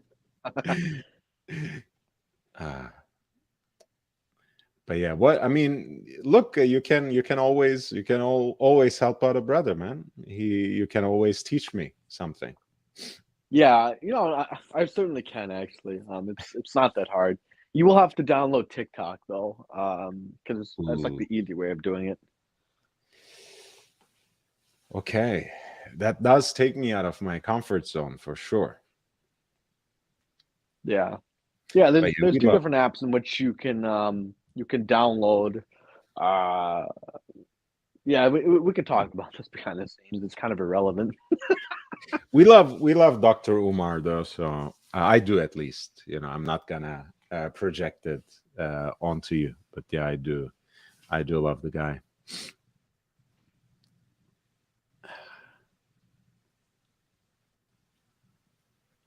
Interesting. So, what have you been up to, man? Beyond the drama, beyond the drama. But grammar, actually, not a whole lot, I guess. I mean, it's kind of depressing here as because we're supposed to have like a giant snowstorm, like I said. So we're about to get another like 5 to 10 inches of snow here again, either Tuesday or Wednesday, and it's supposed to last for like 3 to 4 days. Um, It's quite unfortunate, really, because the snow was just starting to melt here. And here we have to do it again as well. So it just becomes a pain in the ass. But in between that, not a whole lot, really. Not a whole lot. Just kind of bumming it around, doing little things. Okay, so what? I mean, what were you gonna do if the snow actually melted? Well, there's a few things. So there's a few things that are shop related that I have to pull out, and I was going to do it when I had the space to do it. And then there's a few other things, a few things I'd like to do around the house as well. Try and get ready for spring here. But yeah, it looks like those will be delayed for another 2 weeks. I wanted to go up to the Twin Cities again as well, actually. Mm. I wanted to stop at a few watch dealers, just kind of shoot the shit, kill some time up there as well. But yeah. Is there anything that you're chasing in particular, or Not just really. making the rounds? Yeah, more or less, just making sure like a lot of the dealers know that I'm still around. I'm still there to fucking harass the shit out of them essentially and kill their time. Um, Okay. but I was thinking, so this was like this, Lord, this is long before your time in the Archieverse here. So Okay. um 2 years ago, I suppose it's been 2 years ago now. When I first was puzzling around in the Twin Cities before I got my no date sub, I'd put my name down for a Pepsi with the dealer up there. Okay. And I was just thinking about that a few days ago. I'm like, huh, I haven't heard a single thing about that. Not that I really expect to hear anything from it, but I'm just like, huh, I wonder what's going on with that. Because I don't even know what I put my name down for. I don't know if I put down for Oyster or Jubilee. But yeah, Yeah.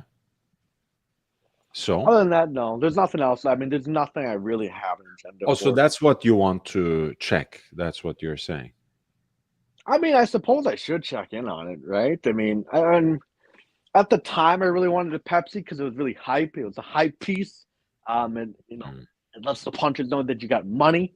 But now now that we come up to date here, I'm just not that big fan of a Pepsi. I mean, I'm just not. I'm just not a huge fan of it, honestly, in general. Mm. So if they called me on it, I'd probably take it. But in another way, I'm not really going to go out of my way to hound for it either. Quite frankly, Meech, I mean, I know, I'm already biased towards vintage, as you know, but of the contemporary GMT masters, I never quite liked the application of those colors. I never liked the Pepsi. I never liked the blue and red. I much prefer what you already have, which is the Batgirl, right? You have it on the Jubilee bracelet, black and blue.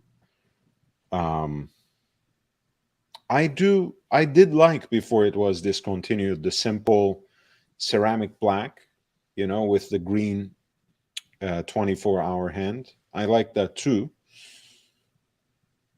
But honestly, I always felt there was something off about the application, about the execution of those two colors. And it has something to do with the process with which they reach the Cerachrome colored bezels anyways. So I don't know. I don't know if and especially in your collection, do you really need it? Especially after you got the Batman or Batgirl? Yeah, no, I mean, I really don't, honestly, at the end of it all. And like I said, I think the Pepsi looks better on the bracelet. Um, You mean Oyster or? yeah, on the Oyster bracelet, yeah. Um, because hypothetically here, let's go to the land of make believe, right? Um, I did get the Pepsi, right? So I could just swap the bracelet. If I had the GM, if I still have the back row, right? I can just rip off the bracelet from my back row, throw it on the Pepsi, and vice versa. And so I get 4 watches in one, or two, excuse me. Yeah, 4 watches for the price of two. Um, but like I said, would it be something I'm actively searching for? No, not really. Like you said, I don't know what it is. The blue or the red and the blue just it's not the greatest thing in the world. I mean, a white gold Pepsi might be a bit of a different story, but I'm not really in the mood to go down that lane anyways. But I don't know. Like I said, it's one of those things, much like a Panda Daytona. If I got the call for it, I'd probably take it, but I'm not going to hound for it. Yeah, I think that attitude doesn't sound so bad to me, because at the end of the day, you mostly collect contemporary Rolex, and by now you have basically everything that you really want. Everything else would be just the cherry on top, just a different, slightly different flavor. So at this point, what you need to actively chase, if anything at all, is another brand. It's a different flavor. It's something that's not just a variation on a theme that you already have in your collection. A new brand, a new kind of complication, something different. None of these things, even the Daytona, which you don't really like, sounds like an upgrade to me. Yeah, man. Yeah. I don't know. I mean, I backed out of the Daytona. It doesn't make a lot of sense to me, honestly. See, the thing is though, I don't know. Call me lazy, I guess. But the only other dealer here, official dealer, not pre-owned, official dealer is Patek Philippe right now. Every other dealer, okay, I'm Jewelers forgetting. on time. Uh, um, other than that, I would have to travel for Chapac, Vacheron, Yeah. Audemars, and I really just don't want to hop on a plane and go back and forth over a year's time to try and just pinch out a a watch like that at retail. To me, it's just such a waste of time more than it is about the money. Look, I'll put it this way. I thought at a certain point in time, I thought it was a good idea when I was actually chasing Royal Oak Jumbo 15202. I thought it was a good idea to just leave my name at the Paris boutique. It proved to be absolutely useless, because in the hustle and bustle of daily life, and what I was dealing with already here in the US, chasing after other watches, going from one dealer to another, driving around places, I just never called them back. And as a result, they never called me back.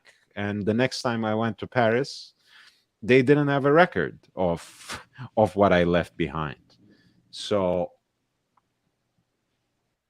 it's unless you get invested in it in a very calculated way, like let's say you live on the West Coast, but you visit family multiple times a year, on the East Coast, and there's a boutique there where you can pay a visit on a regular basis and in a very conscious way. Otherwise, just for the sake of it, it's sometimes you even forget to pick up the phone and call them. So Right. it's not for me. I never looked at watches that way. That sounds a little too much like a job to me, to chase after my own uh desires and aspirations in that way. If I were doing that as a business for someone else, to take care of it for someone else, I would be much more encouraged, much more invested, much more motivated to chase after it. But for myself, I'm not gonna, you know, uh, reach out to a dealer from another country in another state, where I would have to take a flight to establish a relationship. It seems like an ungodly amount of work for very little reward at the end of the day, and possibly no Well, reward. right, that, and you got to figure in, I don't know, depends on how lazy you want to be, or maybe not lazy is not the right word, but over the top. But so let's just say, coming from Minnesota, I have to book a flight to Chicago. I think he has a Vacheron dealer. So I know nothing about Chicago other than the fact that you don't want to be caught in the streets of Chicago past 5 o'clock at night. Um, so I get on a plane. I have to pay for the plane ticket, which is going to cost me $100. Let's just round up here for easy numbers. Book a room, because I most certainly am not going to, just go to Chicago for 10 minutes, which would probably be it, right? For the first time sitting in a Vacheron boutique, it's probably going to be no more than a 10-minute visit, and then just turn around and then fly back on a same $100 ticket. So you might as well just make it worth your while. Book a room there, and maybe take in some of the amenities that Chicago has to offer. Although I can't imagine that's much. And have a nice little meal, eat something, and then go to sleep, wake back up, and get on a plane, and just continuously do Come that on, just about every it's other month. It's such a waste of time and the money. yeah. Well, I mean, depending on the time of the year, it can be quite painful. But otherwise, Chicago is it has much to offer. Actually, it's a great city, but I understand they offer a depends lot of on the shelf time of the casings, year. but I'm just not a big fan. I do want to, since I was snooping on some of the lots they have in this auction, I don't want to go through them one by one since I have you as my great company here. But there's a very interesting Lange watch they have that I do want to highlight. This is from the March 8th auction, again in Denmark, by Bruun-Rasmussen. They are an affiliate of Bonhams, but do their independent stuff in Denmark. This is lot 638, and it is actually a first generation Lange 1 from 1994. The reference number is 101.001. It has, as you see, a closed case back with the serial number on it. It's in yellow gold, champagne dial. Comes with this oversized case.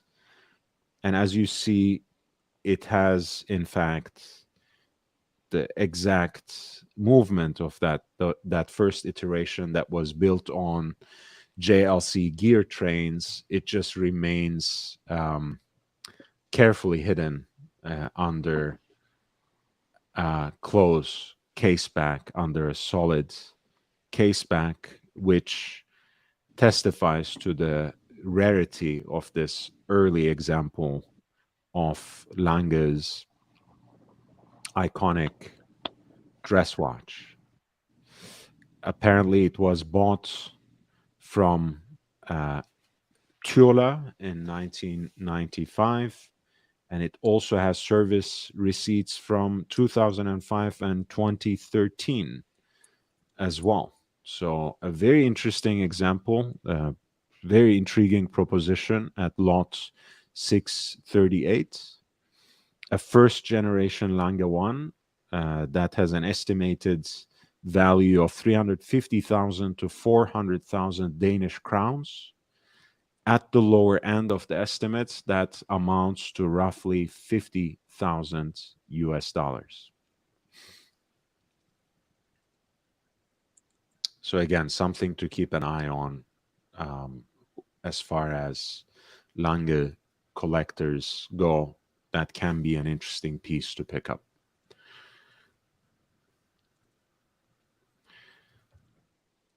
Sorry, Mitch, for interrupting. But yeah, I've faced similar problems in the past. Basically, I don't I don't think it's really worth going through that much trouble unless there is a very sizable reward um, behind it. And no one can guarantee these things, but you would at least want to want some sort of assurance. And with relationships that you establish with ads, you don't really have that kind of assurance. You don't have that kind of guarantee. Right. I don't know. I guess, look, the the girls at my boutique are, for the highs and lows that we've had, they've done wonders for me.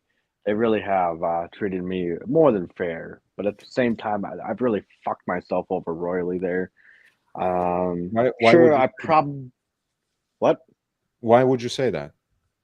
Well, because that's all they do is Rolex and Tudor now, as of the last 2 years now, and I wouldn't probably have the watches I have right now, um, this soon if I went and battled it up with the Twin Cities. Now, like I said, the upside with the Twin Cities would be, Mm. I'd be buying garbage JLCs, absolute dog shit JLCs, complete shitters, embarrassments, to move up the ladder and build a relationship. So when the time has come, I can say I want a Patek Philippe, and they say, well, Mr. Meach here, you bought in so much garbage JLCs, Panerais, Tudors, just absolute dog shit vintage Rolexes, complete shitters that we didn't want in our display case. How would you like a Nautilus?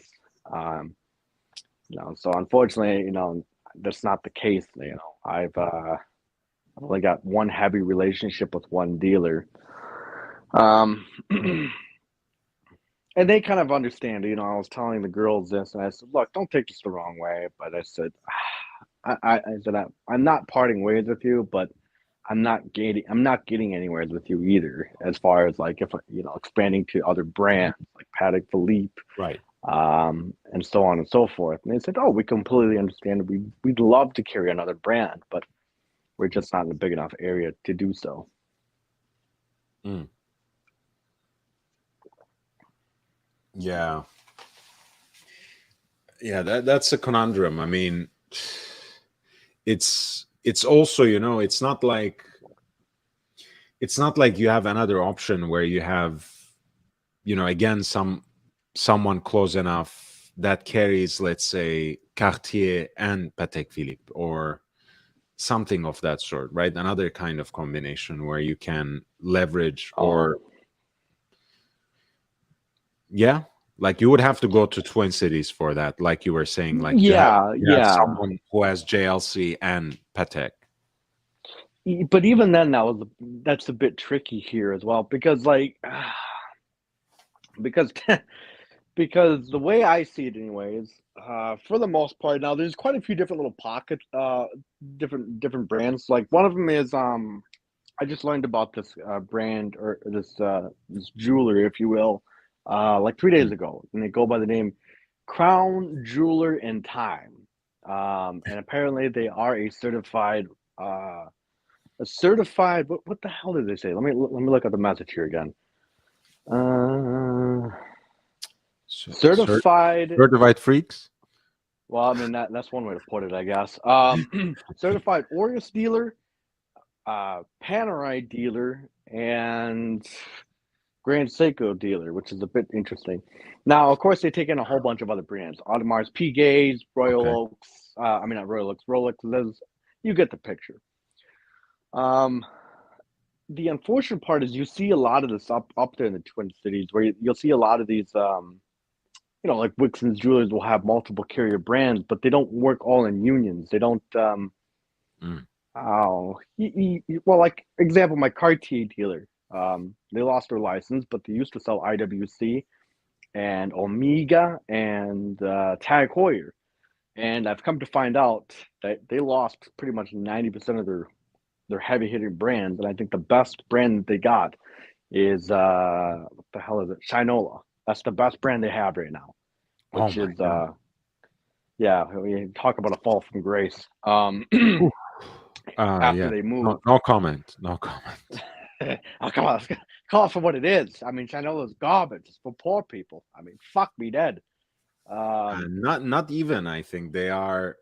I mean, they're too expensive for what they are to begin with. I mean, look, I say a lot here about made in the U.S. Shop local, etc. But it has to also earn your money. I don't think that's the case with Shinola. So I don't want to shit on an American brand. I don't want to shit on a company that creates jobs in the US. On the other hand, I have nothing good to say about Shinola. I mean, it is what it is. But in the Twin Cities, there's only like I think there's only 3 buildings that really carry they have more than 5 brands on hand. 5 to 6 heavy hitter brands on hand, and that's about it. But the problem is 2 of them are in prime locations, the heart of the Twin Cities. So I mean, you can fucking forget about creating a relationship. I mean, you have to. I feel like you'd have to be grandfathered in somehow. I don't know how that would work, but I mean, your family has to be. What's the correct term? I don't know if this is the correct term, but a colony of wasps in order to be able to purchase from these guys. And then the other 2 are on the outskirts of the cities, which they're a little bit more easier to deal with. But I mean, you still expect to wait on I whatever you think ask that for. I had liked and understood the grandfathered in part, but I appreciate the analogy as well from the realm of insects, I guess. Isn't that what like the slang term for a rather aristocratic family is like or I something know. along that line? I know. I'm trying to divert it from that, but yes, wasp is used to refer to white Anglo-Saxon Protestant, of course. Yes. There we go. So a colony of wasps. Either way, um, but you get the picture. It's really hard to if you're a new person coming in. It's really hard to kind of bring a chair and sit at the table because there's just so much overflow there. No, there was the guy closed now, but there was a very beautiful and well established Patek Philippe authorized dealer in Westwood here, which is, of course, a very affluent part of the town. And it was in this kind of very rustic brownstone type of building next to a very classy restaurant and a very lovely little coffee shop. And the guy just closed very recently because he realized ultimately that he's much better just selling Patek secondhand, especially at this time of his career. But I remember the first time I walked into that store, and you have seen my face already, so you know how I look. Um, he wasn't extremely unpleasant, but he was unpleasant in the way that the people you are describing are. In the way they make you feel unwelcome. And he did tell me outright when I asked him, would it be possible to get a 5167? And he just outright told me, why would I give you an Aquanaut when I could give it to one of my established customers? So that was his way It's a dick thing to say, but at the same time, Yeah. you have to take it on the chin because it's a legitimate statement. Exactly. I mean, it's actually, Meech, let me be, can I be frank and honest with you, Meech? Yeah. Go ahead and tell me. Yeah, I want you to be frank and honest.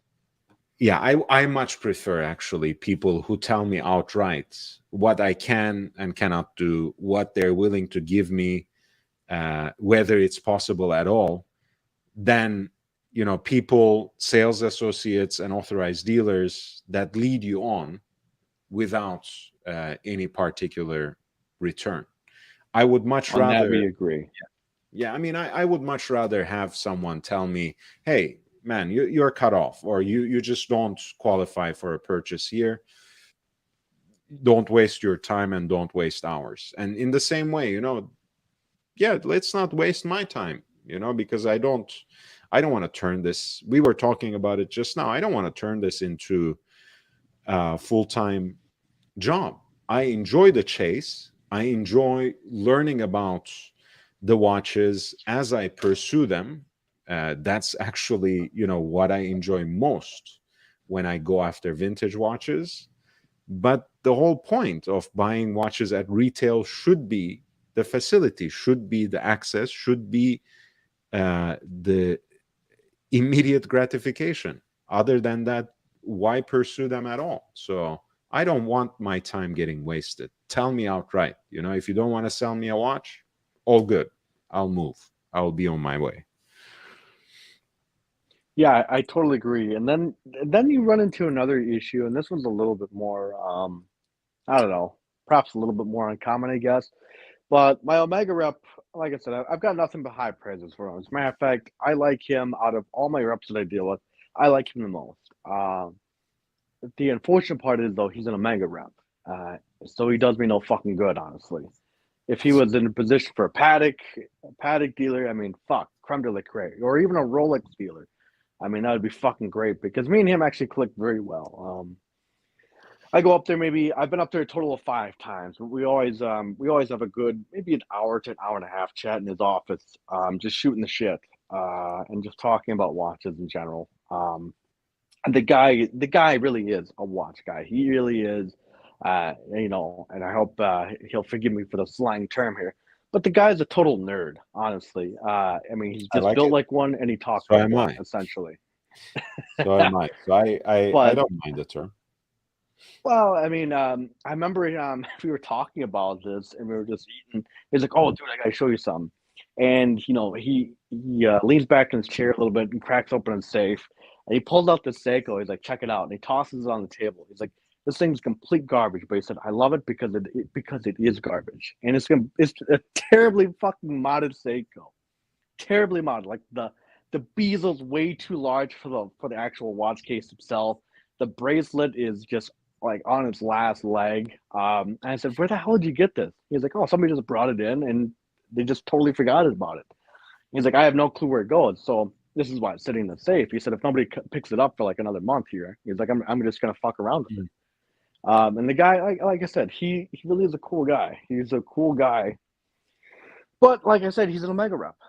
So he does me absolute fuck all.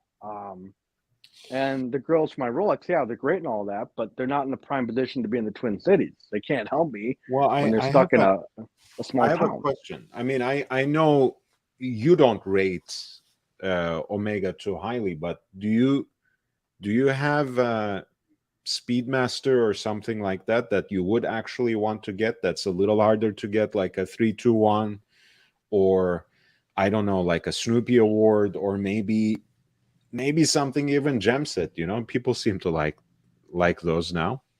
Oh, fuck me dead. I'm not gonna go for a Jake Brooks special. Fuck me dead. I the 3861's enough for me. I don't really want anything else. I would love the Planet Ocean, but it's just at 15 millimeters thick on the 39 mil. It's pointless. The Seamaster, I go back and forth on whether I should buy this or not.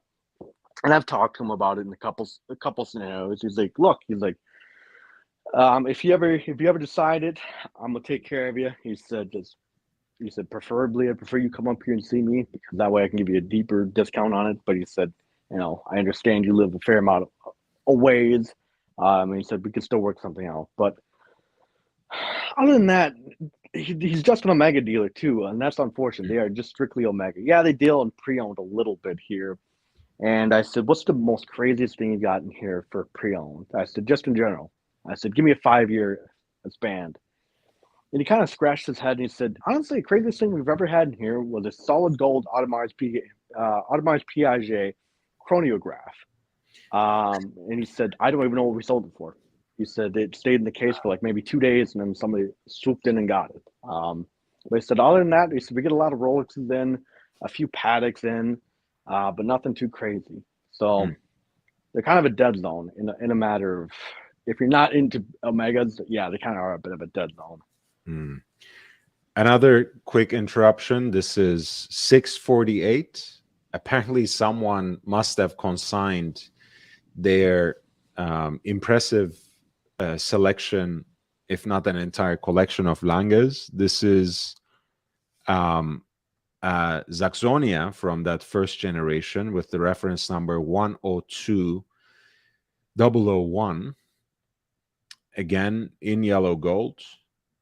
And the piece has a very interesting kind of balance that's achieved with the juxtaposition of the oversized date with the small seconds, as well as the way they use the script. At 9 o'clock and 3 o'clock are Lange und Söhne. The pusher in this case for adjusting the date is at 2 o'clock. And you will see that you have a solid case back once again. But what is really interesting and very unique about this model, and very unusual for Lange, if you know Lange from their more contemporary, more recent creations, you actually have a recycled movement. The initial quartet, which represented Lange und Söhne rising from its ashes in 1994, consisted of 4 models. So they had the Lange 1, which became their icon, that watch with the asymmetric dial we just talked about. They also had the Saxonia. They had also the Tourbillon pour le mérite.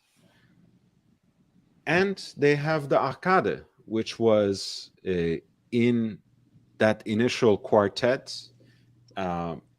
So it was supposed to be the woman's watch, and it was this unique case shape, as you can see in its outlines here, that was neither a complete rectangle nor an ellipse, but still something quite appealing. Again, Lange from time to time came back to this kind of rectangular or quasi-rectangular Art Deco style watches, also with cabaret as well. But it's not the kind of model that exists anymore. But at any rate, that was the movement made for the Arcade, but used for both the Arcade and the Saxonia in that initial set of 4. This is a Saxonia, which has a case diameter around 34 millimeters. So they're simple, no-nonsense, balanced take on the dress watch. In that first reference, 102001 from 1994, with a certificate from authorized retailer Becca from 1995 in its original box. The piece has an estimated value of 200,000 to 250,000 Danish crowns, and at its lower end, that estimate amounts to 28,700 US dollars, roughly speaking.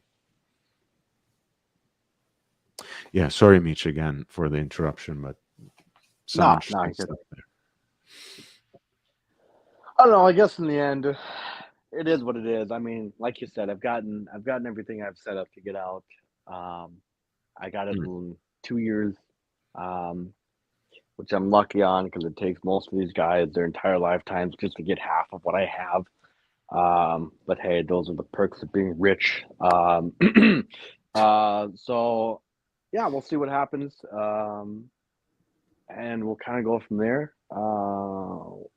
Who knows? Who knows what's in store? Well, I mean, in a way, like you said, they by putting all your eggs in one basket, you won some and you lost some. I mean, you won in the sense that you amassed quite an interesting collection of Rolex because that's what they specialized in. That's what they could get you, and you were in fact a customer who was in good standing with them, who did good business with them, so they got you all those watches. Whereas perhaps you could have ventured out, but you would have competed with a different kind of customer. Maybe you wouldn't have gotten the same pieces with this uh, kind of quick delivery in the Twin Cities, and maybe you would have been still chasing after some of the basic elements of your Rolex question and wouldn't even be asking these questions about where should I go next, because you would still be waiting for that GMT Master 2 Batgirl or something similar. Yeah, no, that's yeah, like you, well put.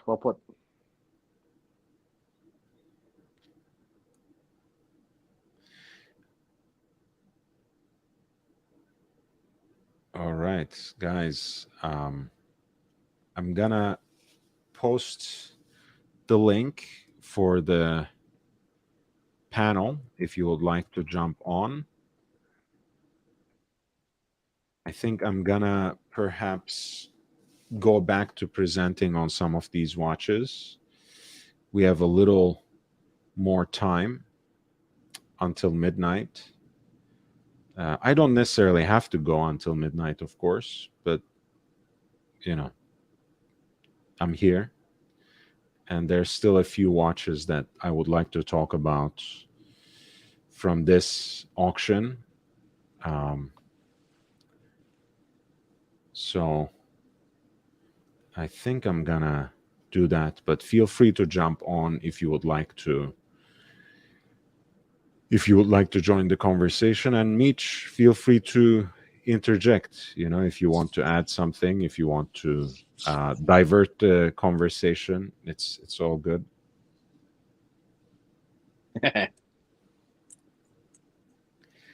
So I was at 630. This is 16710 with the Pepsi bezel, blue and red. It comes with a box, the hang tags, as well as the original certificate. It's a pretty late example, actually, from 2007. So it has all the elements of contemporaneity, of modernity, but still, of course, an example of Rolex before the ceramic bezel inserts, no holes case, right? Of course, you have solid end link bracelets. Of course, you have Luminova on the dial. So a lot of what you would expect from a Rolex watch that you would like to wear on an everyday basis, but perhaps with some elements of a neo-vintage aesthetic still, even though this is as close as it gets to the postmodern generation, so to speak. But you still have an aluminum bezel insert and a case that's more akin to the proportions of the classic than the modern. So this is 16710 from roughly 2007. Rolex GMT Master 2 with the Pepsi bezel and what looks like a full set. And at lot number 630, we have an estimated value of 100,000 Danish crowns. And that's really roughly around $14,000 US. A Rolex GMT Master 2 with an estimated value that hovers around 14,000 in US dollars. Still waiting for Explorer 2 to come down to reasonable price on David SW. David SW. David SW. Yeah, well, you'll keep waiting for David SW to post things at reasonable prices, I think. But I mean, yeah. how do I say this? I'm okay with paying like 10 grand, 10 to 9 grand for like a 2010 if the fucker hasn't been worn or new or like new condition. Like, okay, I'm fine with that, but I'm not paying fucking 15 grand for a quote unquote unworn Explorer 2. Get the fuck out of here. Yeah, I mean, look, it's not impossible, right? It might seem like a lot of time, but I think the last of that reference, 16570, the 5-digit Explorer 2 reference, was even like late 2011. So it's not outrageous to expect that you might find an example that's practically new old stock. Right. We've had this conversation before. I don't know if it was like if it was on a live stream or not, but yeah, I know we've had this conversation before where it was kind of possible for 2011. And yeah, I understand there's going to be a massive premium on it, but yeah, no, I'm not. 15 grand's too much. Too much. Oh, 15 is a lot. Yeah, because look, I mean, I know that that reference was produced for a long stretch of time, and the condition of the watches vary depending on the state of the market and desirability of one dial over another.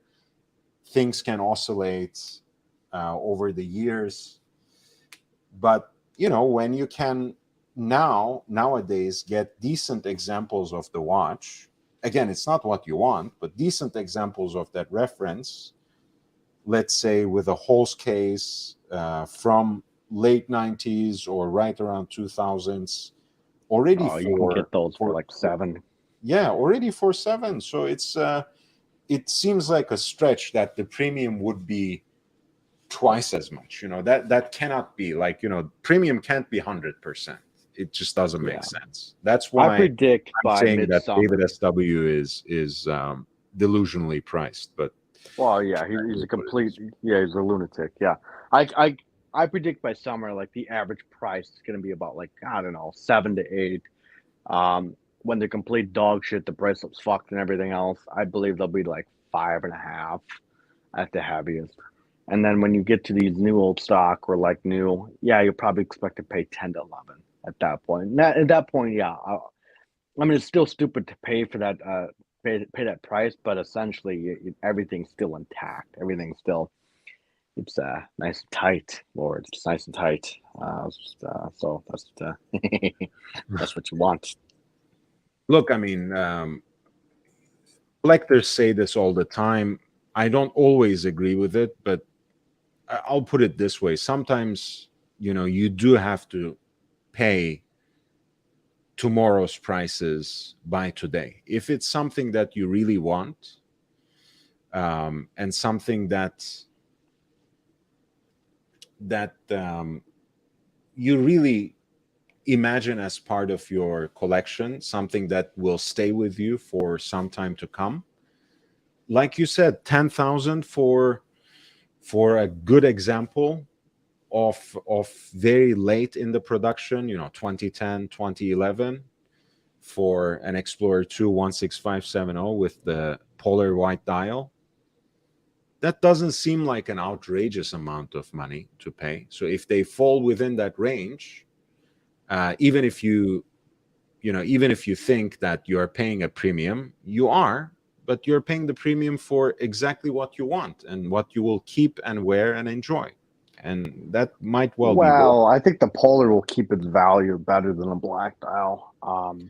Because even a 16570 still looks from a distance modern enough. As where the black dial definitely looks very dated nowadays. It definitely looks like it came from a very different era. So we'll see.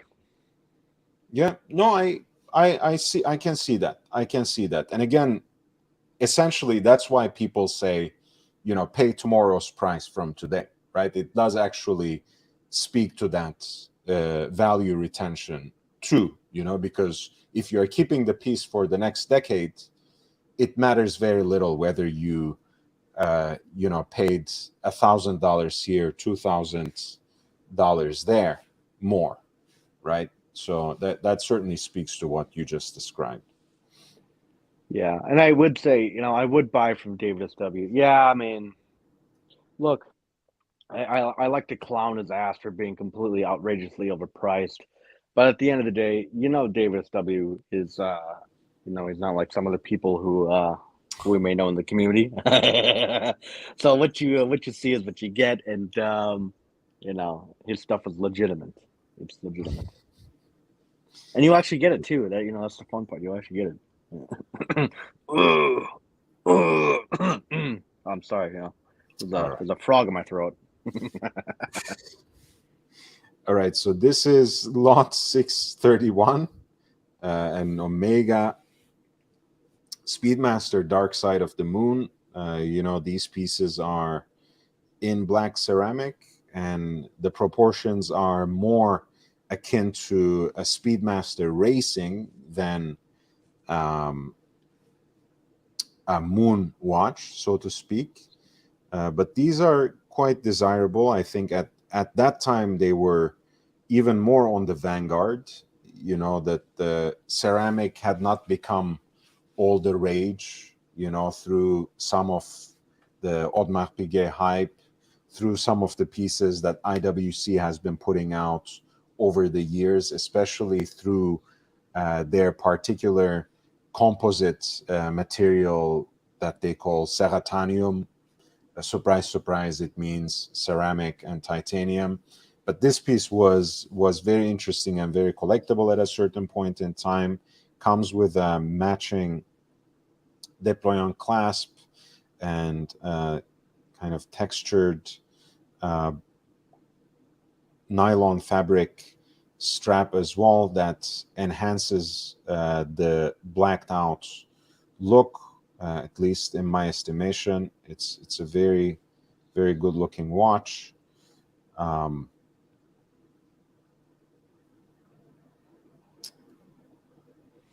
Yeah, it's a very cool looking watch, but it's such a useless piece of shit at the end of the day too. I'm not saying it to be. I mean, yeah, that is harsh, I guess. But what I mean is, like, you cannot read the time on this damn thing. Like, you buy this thing, of course, as a decorative piece of jewelry. And the sad part is, it's made out of complete ceramic. So if you get a hairline crack in this thing, you are fucked. I mean, look, worse things happen.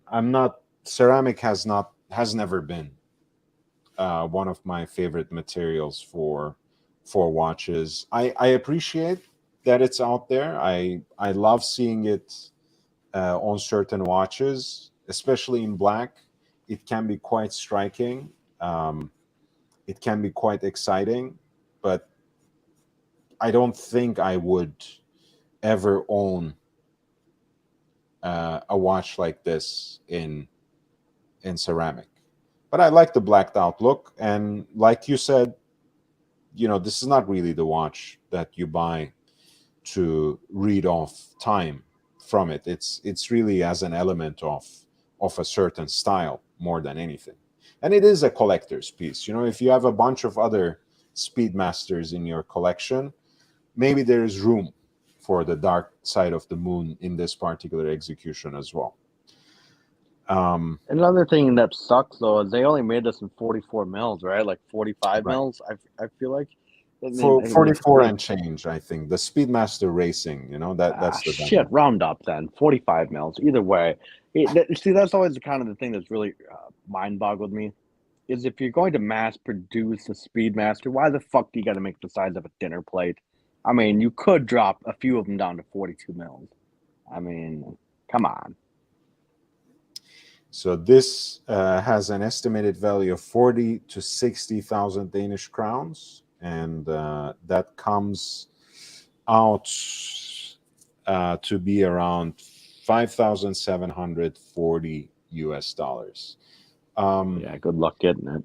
I don't disagree. I mean, I know the purists might go up in arms that if they experimented more with the more traditional 42 millimeter case of the Speedmaster and produced it in different materials and made maybe those sorts of experimental variations.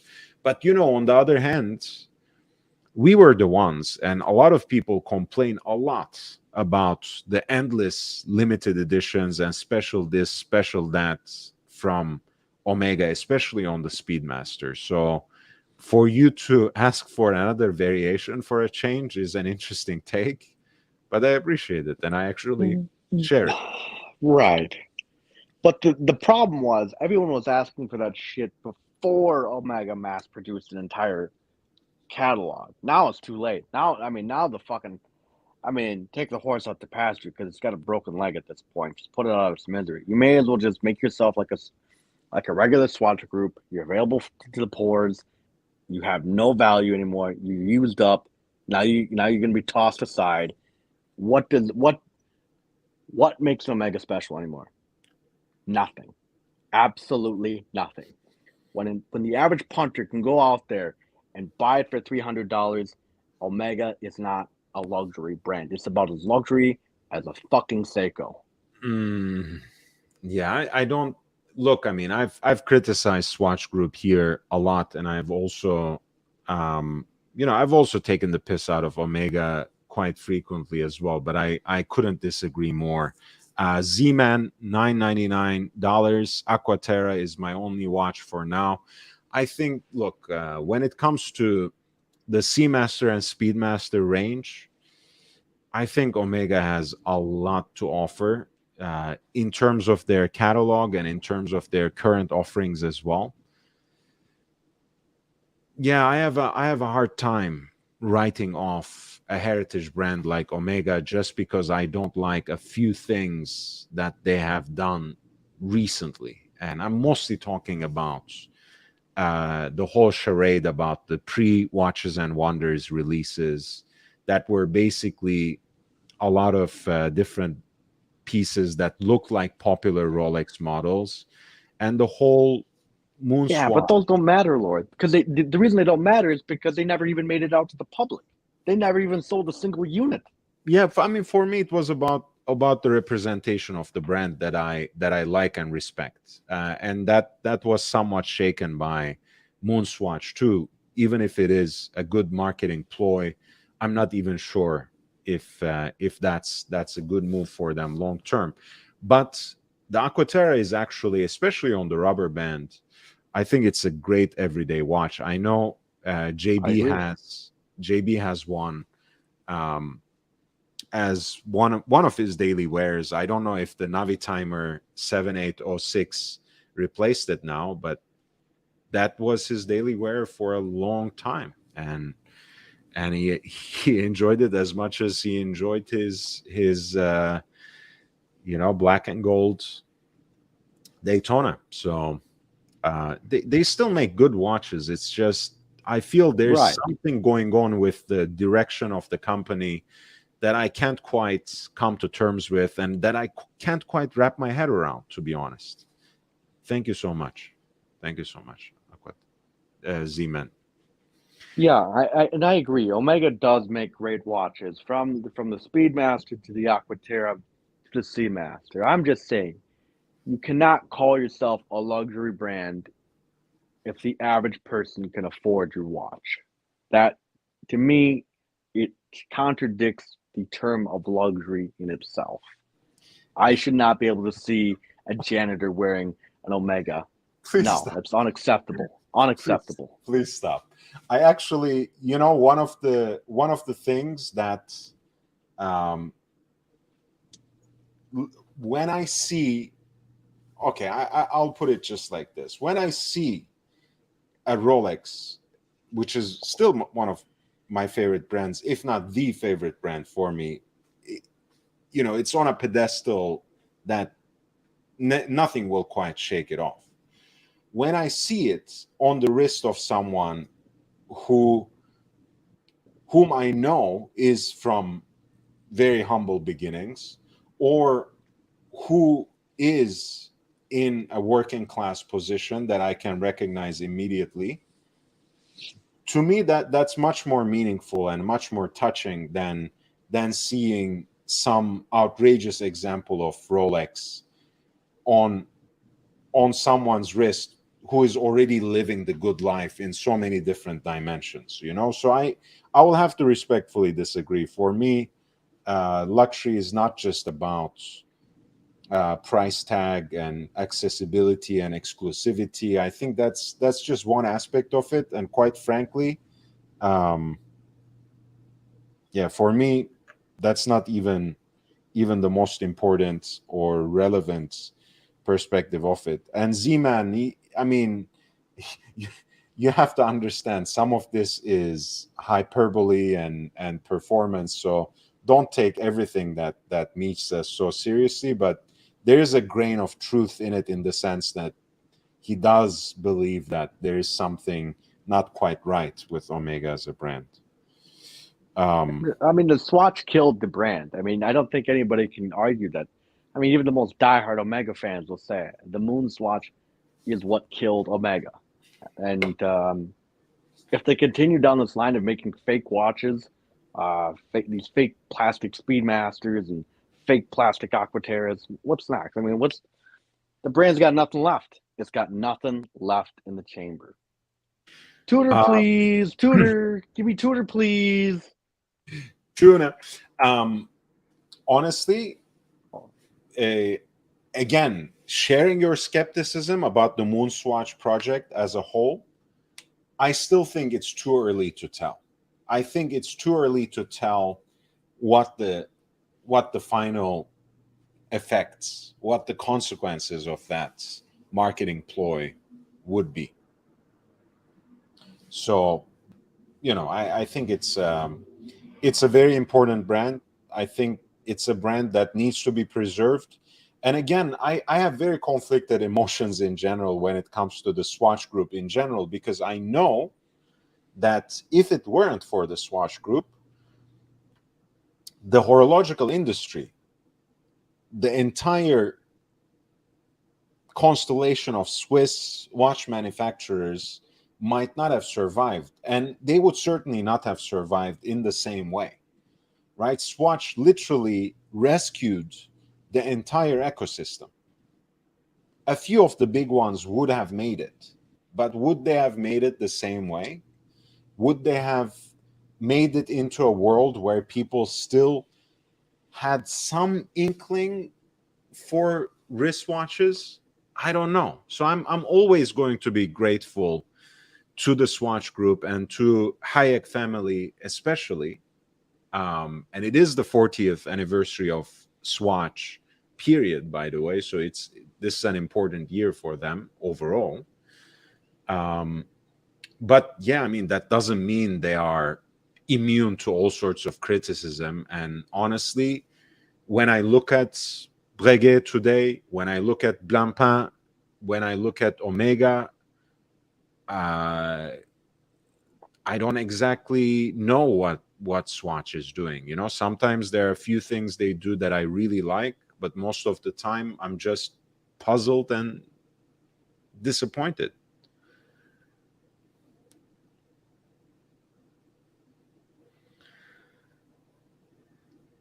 Okay, so this is 632. It is a Patek Philippe Aquanaut in stainless steel. The reference is specifically the 5165A on the rubber band. This is the 38 millimeter model with the rubber band that sits flush at the case and forms quite a uniform visual aesthetic with the globescape design of the dial. Of course, you have an exhibition case back that gives you a glimpse of that movement with the full gold rotor.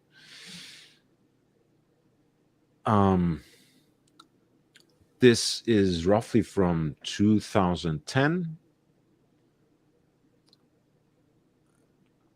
And apparently it was from Anastasios Stefanides and Son, from the authorized dealer.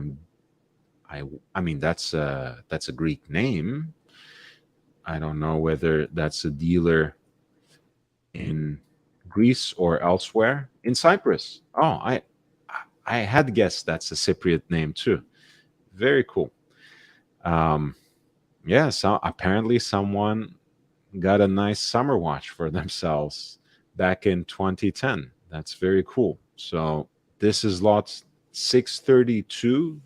It's going up for auction on March 8th at Bruun-Rasmussen in Denmark. You can actually put in a commission bid through their website too. I'm gonna send the link in the chat if you would like to do anything like that. The estimate for this particular watch is 300,000 to 400,000 Danish crowns. That is a 5165A at lot number 632. And that comes to actually around $43,000 at the lower end of that estimate.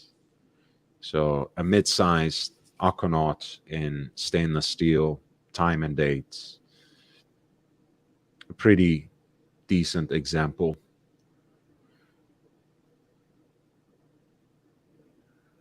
With the low estimate hovering around $43,000. So the hype has not completely died off, but it has certainly tapered and the prices have significantly dipped. Of course, you would be parting with a little more money if you were shooting for a 5167, which is the jumbo of this same model, same generation. Just be a man. Buy the Nautilus. Don't compromise. I don't know. I mean, again, pardon me. I have to respectfully disagree. I don't, even though I'm a Janta fanboy and Nautilus is the Janta design, whereas Aquanaut is just an iteration of it, just a version of it. And like you said, supposedly a lesser version at that. I just like it better as a design. I don't know. I mean, I don't feel very strongly about either one of them, to be honest. But if I were to choose between two, money being no object and no, nothing other than my own passion towards the watch being involved, I would go for an Aquanaut over Nautilus 99% of the time. I'm sure for comfortability, maybe wearability, maybe it's probably better, but investment-wise, you're going to lose your money off. I mean, I don't know. You might not lose your ass financially, but you're definitely going to lose and come up short if you take the Aquanaut versus the Nautilus. On the secondary market, you never know. I think the way Patek has been trending, if you can buy the dip, so to speak, I think even the Aquanaut would serve you well. But obviously, I mean, Nautilus is the actual icon. Nautilus is what people really go after with all this hype, and it is a different segment for sure. I mean, I can't deny that. I was just talking about my personal taste. you know, the day date belongs on the president bracelet, but once every so often, Rolex has that model, and here it's expressed in white gold, that has this particular fixed end link look that puts it on the leather strap.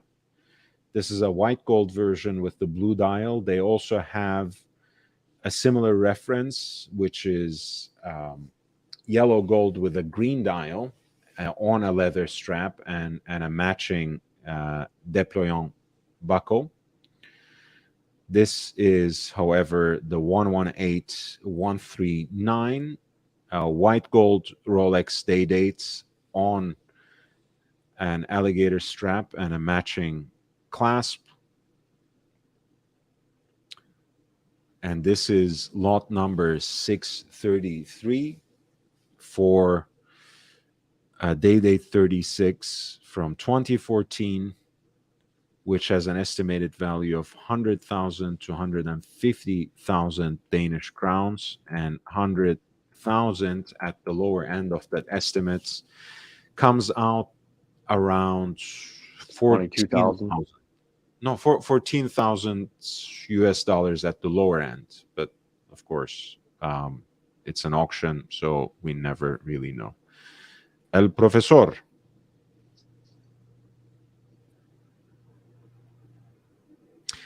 Yeah, Z-Man, that's true. You have to cut the strap. You have to size it. You have to cut to size it. That's true. I was going to comment on that. That's the time when you really do actually want to be a complete fat fuck on a mobility scooter, because that strap is like 90% of your money right there. And you don't want, if you're a twig like me, you most certainly don't want to cut into that strap any more than you have to. In all fairness, Mitch, I mean, I think the standard black rubber strap is not that hard to get and replace. But if you are talking hello. Huh? I didn't say anything. Okay. Professor, are you there? Okay. Maybe, yeah. Must have been the wind. Well, yeah, I mean, I think it's when you broach the territory of some of the discontinued colors for the standard one, or especially the khaki green, the blue, those kinds of pieces, I think are harder. Professor, can you hear that? Did somebody say something? It is the professor, but I don't know if he's talking in the background with someone else or if he's trying to interject. Yeah. Hello? Yes? How are you doing, Professor? All right. We have an interesting... I'm hearing. I'm listening. Okay, you are hearing, but I think your connection is a little delayed. So... Okay. I'm traveling. So the... Oh, he just fell through. Okay. Come back. I'm sorry. I don't know why I find that so funny. I think you find it funny in the same way you find my use of memes a little funny. I think that's the same sentiment. Oh my God, whatever. Yeah, it appears that dial-up is not treating the professor very well today. So, man, do you remember that sound at all? Did you ever use dial-up for? Yes, yep. You forget, Lloyd. I'm an old soul, as someone would say. Yeah, no, I was around during the dial. See, as a '90s kid, I transitioned from a very weird era, because keep in mind my parents grew up you transitioned old. Well, not in that regard, but okay. I grew up around like record players, floppy disks, cassette tapes, shit like that. So I'm very attuned with it. And between transition and the floppy disk, you have kind of lost me, but yeah, much respect, man. We are love is love. We love everybody here. Like me, Dad. So this is the Federico special, the Girard Perregaux Laureato in the two-tone execution with a pink gold bezel and pink gold fixtures on the dial, including the hands. Arabic numeral at 12 o'clock, date at 3, and the hobnail guilloche decoration on the dial that plays with the shades of gray that the largely stainless steel watch presents. It is actually an automatic movement. This is the reference 80-10, up to 10 bars of a depth rating, up to 100 meters of water resistance, 36 millimeters. So this is the reduced size from the 90s, serviced in 2020 apparently by GP. At lot number 634, we have an estimated value of 60,000 to 80,000 Danish crowns, which places it around 8,600 US dollars at the lower end of the estimate for this 90s reduced size, mid-size Girard Perregaux Laureato. Reference 80-10. Do you remember Archie's rant on the Gerard Perregaux? Like, just in general, his rant on it, like how he compared. No, please share. Please share. I don't remember actually. Well, I Tell me remember more. he was comparing the Laureato. Like, it's like when you go over, when you go over to your friend's place for Thanksgiving dinner, and his wife, instead of putting out a real turkey, is put out some type of fucking fake tofu food. It pretends to be something it's clearly not. I think that's terribly unjust to vegans like me. I resent that characterization, but I get the point of the analogy. No, I mean, joking aside, for me, there are aspects of these kinds of designs that I can appreciate. When we are talking about the Laureato, when we are talking about Chopin's Alpine Eagle.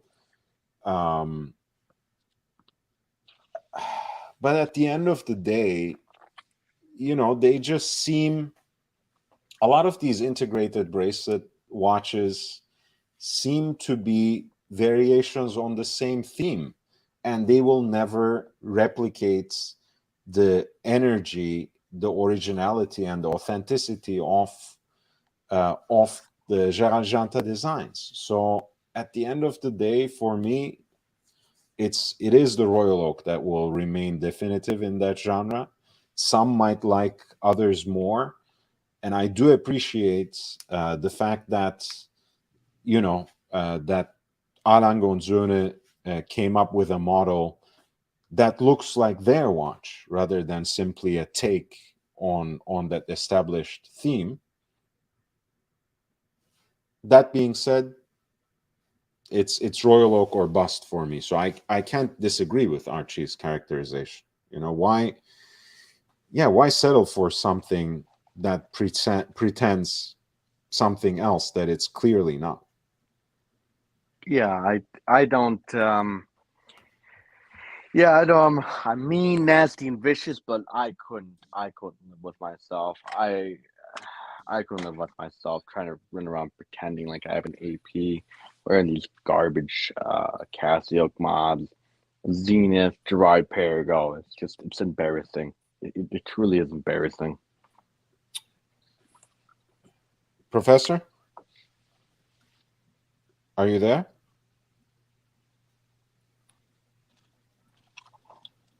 Can you hear me? Oh my God. I think the Mars Curiosity rover has better internet connection than him. I think it's just, I know when he's traveling, usually when he's abroad, there can be problems with the connection, but today is a particularly difficult day. Hmm. Ah, Professor. yes. How are you doing, Professor? Yes, sir. Can you hear us? Earth. Yes. Hello. Yes. Hi. Hello. Hi. Hello. I'm sorry. What did he just say? He just cut out. Like I'm not even joking. He just cut out. Yeah, I know. I haven't heard it either, Professor. Okay. Good God. Hello. What's going on, Professor? Hello.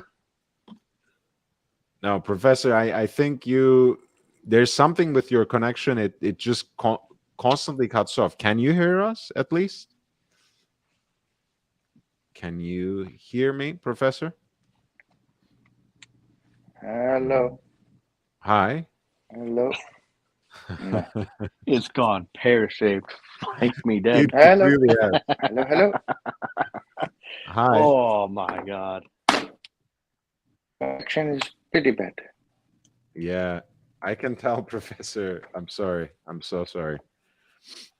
Um, maybe another day. Maybe another day. Ooh, Oh, that hurt. good God, mate.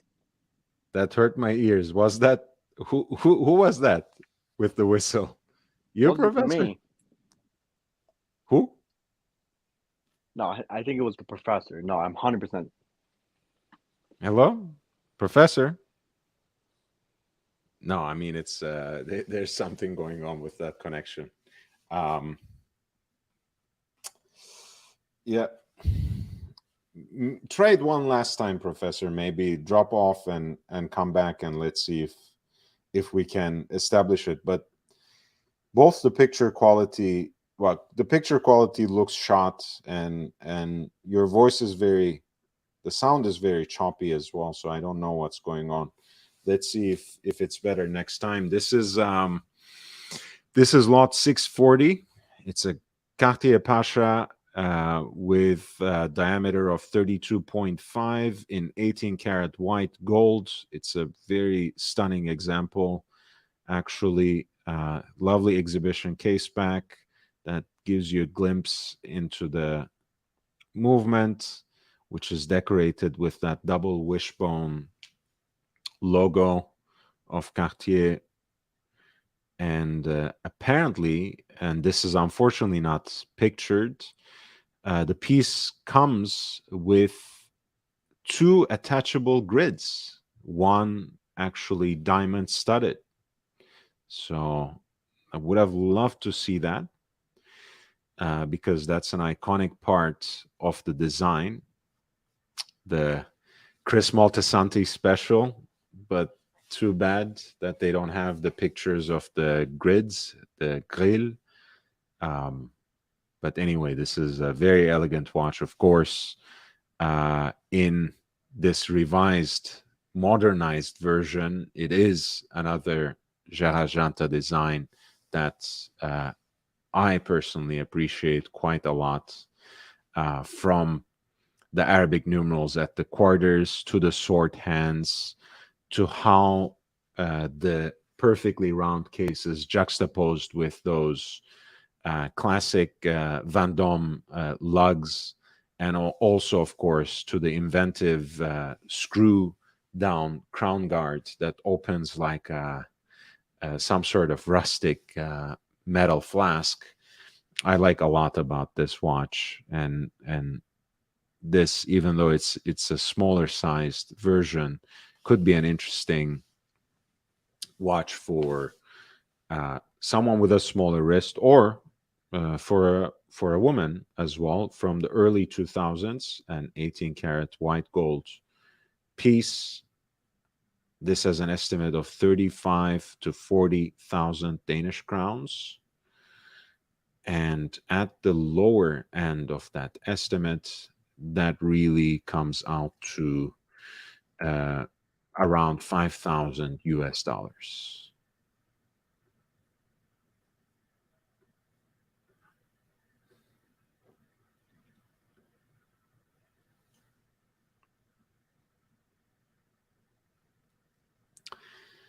Speaking of interesting Omega Speedmasters, we have here Pre-Moon from 1967 with that older style case, the 3-2-1 movement, not in a particularly pristine condition, to be honest. Both the dial and the tachometer bezel look like they have seen better days. Of course, the hippocampus on the case back.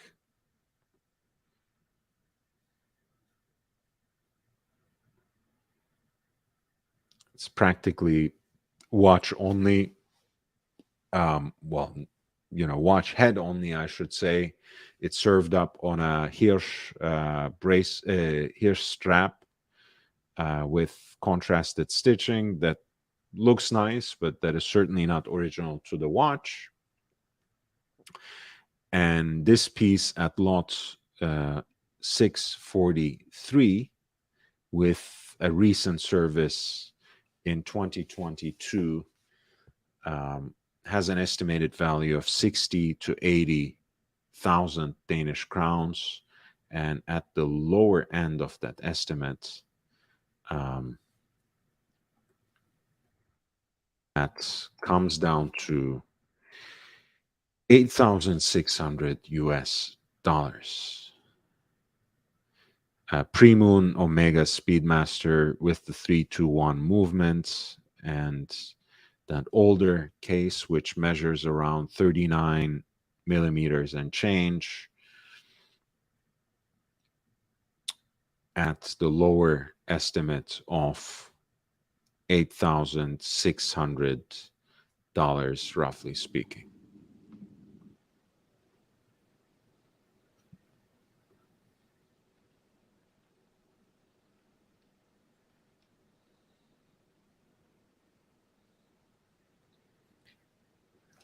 We have a 5-digit Rolex Submariner here, 14060.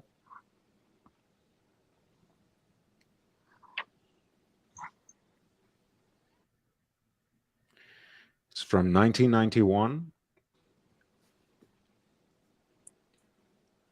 A pretty decent example, even though the bracelet seems to have seen better days. I was about to say the bracelet's fucked. That's another way to put it.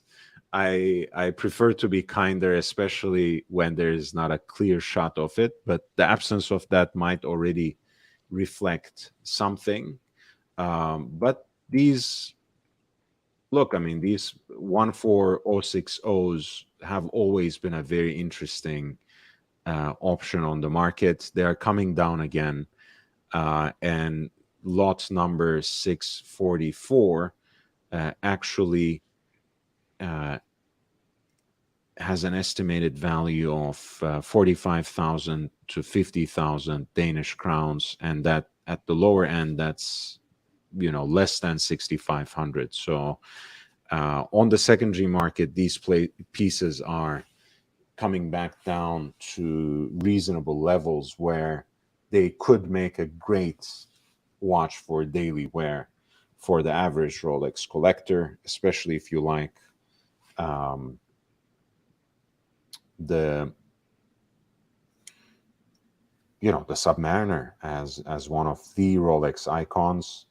I think this piece also has decent patina on it that makes it look like a very well-worn, honest watch. I mean, I love a no-date Submariner, so this is always a winner for me. Yeah, but the problem is these are going for like 10K still. Maybe in rougher condition, they're about 8. Oh, thank you so much. Hideaki Akaiwa, $5. Thank you for your show. Ali has introduced me and says good things about you. Thank you. I appreciate Ali, and I appreciate you too, Hide. I appreciate you. Hopefully, you don't mind me calling you that. Let me know how you would prefer me to address you. Anything works for me, from Mr. Akaiwa to uh, full name, whatever you would like. Thank you again for your support. That's $5, and you are the latest super chat. So for now, it seems like you're getting another ticket into the raffle, another number in the giveaway for Seiko 5 Rowing Blazers.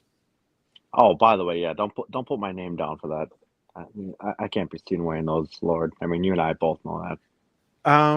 You can, you have the numbers. I think you have one or two numbers. If you win, I will, and you don't claim it, we will draw another number. I mean, let's put it Well, like I'm just that. saying in general here for future reference. I know I joke, but I certainly don't want those. I certainly don't want those. It's okay. I'm not offended. I understand, and I actually consider it very generous on your part that you would pass on that opportunity to someone who would actually, love to wear that watch, cherish it as part of a collection, or use it on a daily basis. I think that's very noble of you. Sure, we can go with that. So this is a very interesting piece because it's like a mil-spec chronograph, Yonkans, that pilot's chrono look with large Arabic numerals against a black dial, rotational timing bezel, the bicompax look with a 30-minute totalizer at 3 o'clock and running seconds at 9 o'clock. And you have the syringe hands to complete that vintage feel, that vintage aesthetics. The bezel itself is similar to what you see on Seamasters, so has supposedly a good grip, but I know people either love or hate it, and mostly hate it, in fact. And this piece also, of course, has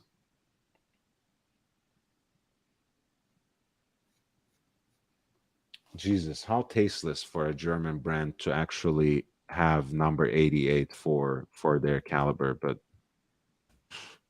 military, you should watch it that.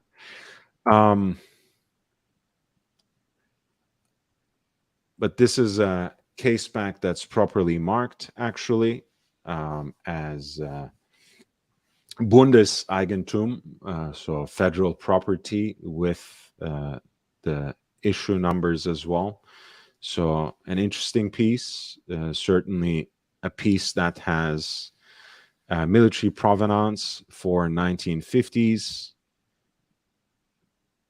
And, Junghans at a certain point in time emerged again as a certain representative of minimalist German design, but they have, of course, a longer history than that. And this is a testament to that history. Pilot's chronograph from the 50s, made for Junghans, for the German Air Force. This is a Bund model, so to speak, and it has a value estimated between 20,000 to 30,000, which means at the lower end, it corresponds to roughly around $2,900.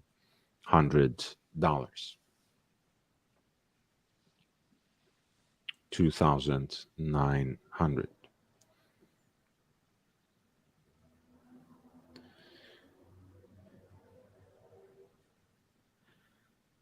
At 647, we have a white gold Saxonia thin, reference 201027, with the hand-wound caliber that you can glimpse onto from the exhibition case back. The 3/4 plate is there. All the blued screws the anglage, the chatons into which the rubies are set, the freehand engraved balance cock, as well as the swan neck regulator, all the elements of Alangonzune caliber sitting on that base plate with the perlage distinguish themselves. It's a nice, elegant white gold piece for a dress watch, 37 millimeters. So that should be an important point to emphasize. You know, that's either great or undesirable. I think it's perfect for a dress watch, especially for this sort of kind of unassuming but elegant piece. A perfect two-hander, hand wound. I think the Saxonia Thin is a great entry point to Alangonzune as a brand. And here it is on auction at lot number 647 at Bruun-Rasmussen in Denmark. The auction is taking place on March 8th, so there's still a lot of time to put in those bids. And this particular piece has an estimated value between 60 to 80,000 Danish crowns, and the lower end of that estimate corresponds to $8,600, roughly speaking. So a lot of interesting deals, possibly in this particular auction, which is why I took you all the way to Scandinavia.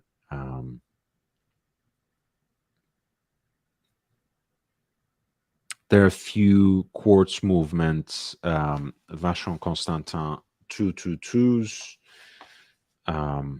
There's also a quartz Royal Oak.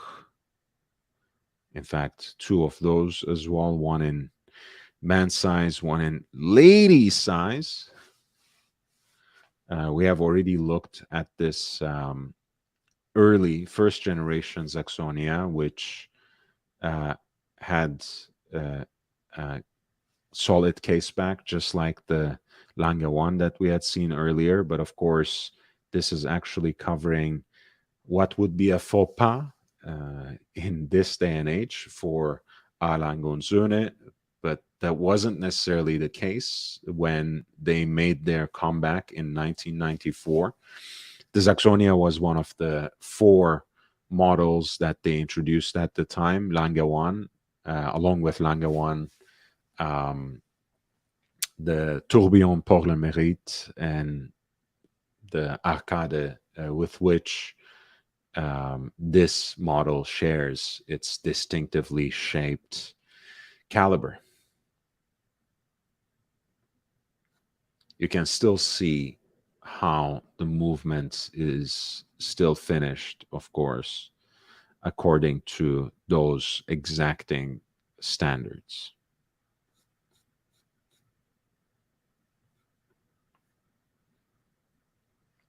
Again, one of the original quartet, retailed and bought at retail in 1995 at 648. It has an estimated value of 200 to 250 Danish crowns.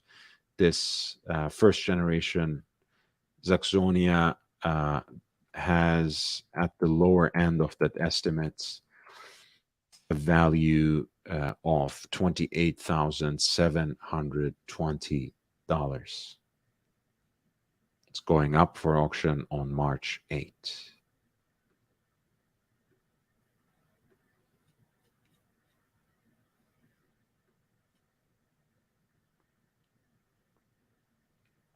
I have basically two, 3 more, maybe 4 more watches. So let me just get through them before I conclude. You know, it's we are 30 minutes away from the midnight, but I think I will finish this auction and go from there. great example of the Carrera chronograph.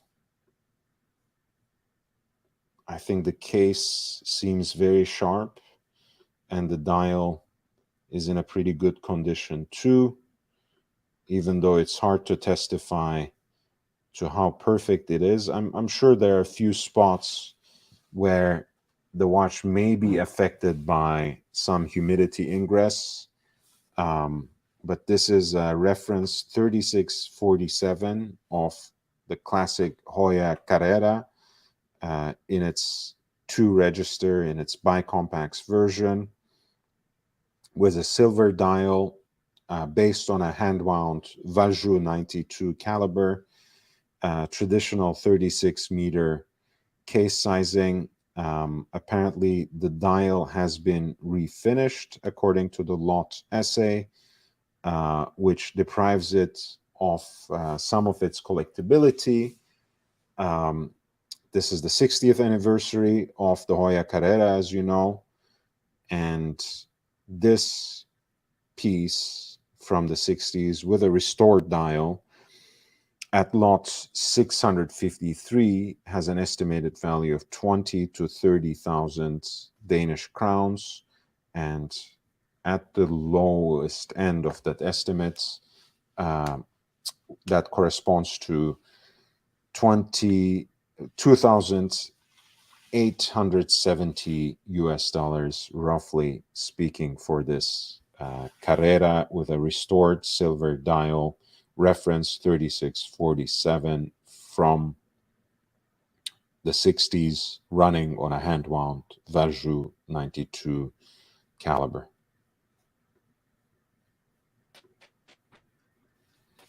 No worries, Mitch. Professor, can you see me? Can you hear me? Can you talk? No, we are experiencing the same problem. No worries, Mitch, if the phone dies.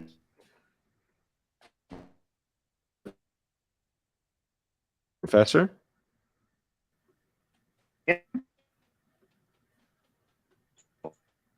Can you hear me properly? Can you talk?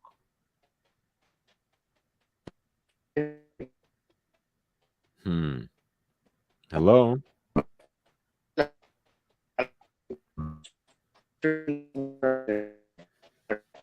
Yeah, Professor, I think it's just not working today, unfortunately, because I don't see you, I don't hear you.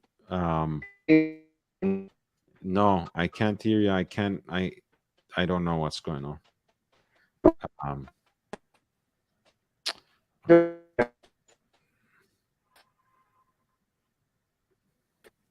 Professor? Yeah, I don't think this is happening. Yeah, I'm sorry.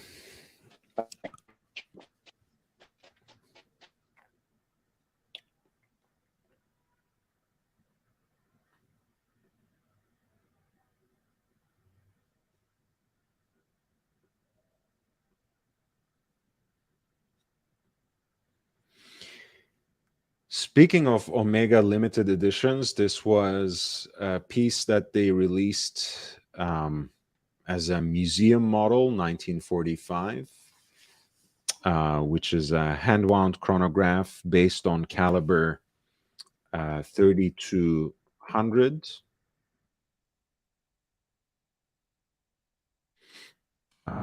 Hand-wound column wheel piece.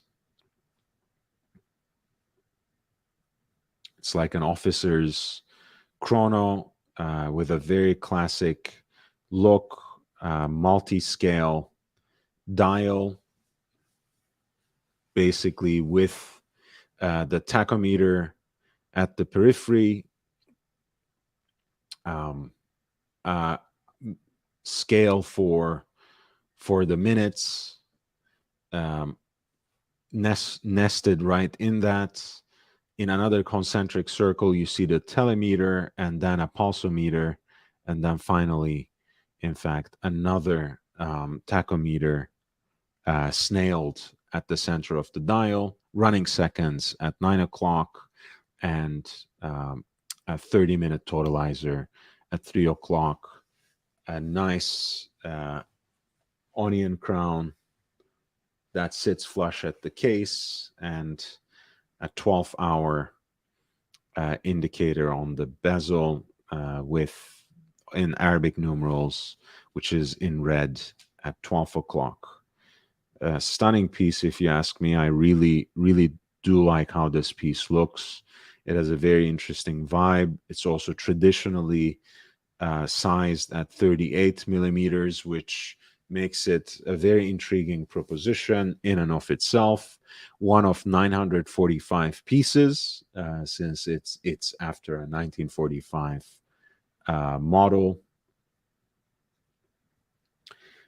This piece has an estimated value of 20 to 22,000 Danish crowns at lot number 654 for an Omega Museum model 1945 officers, 38 millimeter chronograph, and 20,000 crowns at the lower end of the estimate. Actually, as I mentioned before, for other watches comes out to an amount around 2,900 in US dollars.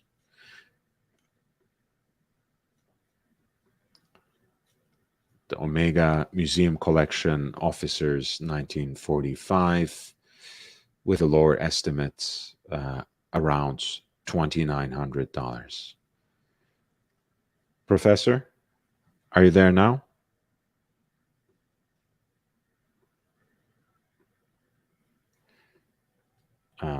It's not working, I think, but it's okay. I have two more watches, basically, Professor, and then I'm gonna log off. Anyways, we have a Patek pocket watch at lot 655. And open 657, I should say. Lot 657, a 14 karat gold open face Patek pocket watch with a golden dial, Breguet numerals, Breguet hands, small seconds at 6, and it also has matching chain.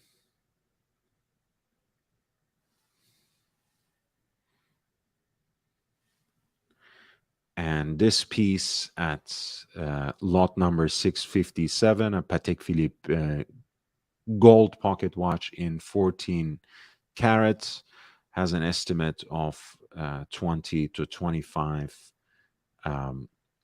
thousand in Danish crowns. And as I mentioned, the lower end of that estimate falls around 2,900 in US dollars. I have basically 2 or 3 more watches to present. So if you want to get that last super chat in for the day, feel free to do that, because I'm going to close immediately after that. But for now, it's going to be Jake Brooks at the beginning for the first super chat, and Hideaki Akaiwa as the last. And these are the 2 entries into the raffle for the wristwatch giveaway. Seiko 5 Rowing Blazers 2022 collab with the lime green dial.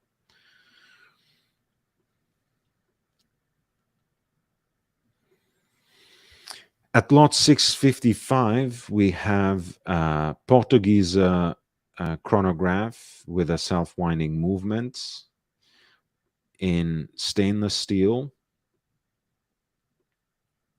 At 42 millimeters, Portuguese is a slightly oversized line, as you know, even though it does represent the kind of classical elegance. This is a relatively unique chronograph layout, of course, even though it's not rare at all, with the 30-minute totalizer at 12 o'clock and the running seconds at 6. You have the Arabic numerals that are gilt, just like the hands. Of course, there's a centrally deployed chronograph seconds as well, which is set apart. This is from 2000s at lot 655, an IWC Portuguese self-winding chronograph with an estimated value of 25,000 to 30,000 Danish crowns. And at the lower end, that estimate corresponds to 3,600 US dollars, roughly speaking, $3,600 for this Portuguese self-winding chronograph from early 2000s. And the last watch of the day, a steel Portuguese F.A. Jones. The reference model, the reference number is IW 544201 for this limited edition of 43 millimeter pilot's watch.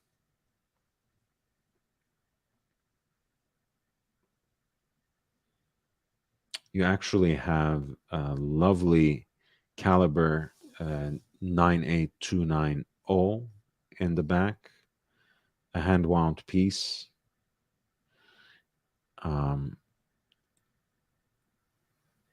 Decorated, I think, in a lovely way, and in a way that, you know, that's quite distinctive for IWC, and I think, you know, it's something to be appreciated. I love the blue accents on the dial that set off so beautifully, that play actually so wonderfully with that white dial. This was apparently a limited run of 3,000 pieces.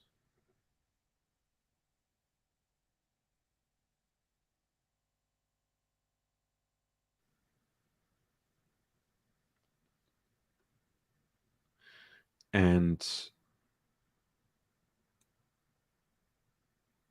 you know, it's a tribute to their founder, made basically in 3 different metals: 3,000 in steel, as I mentioned, 1,000 in pink gold, and 500 in platinum.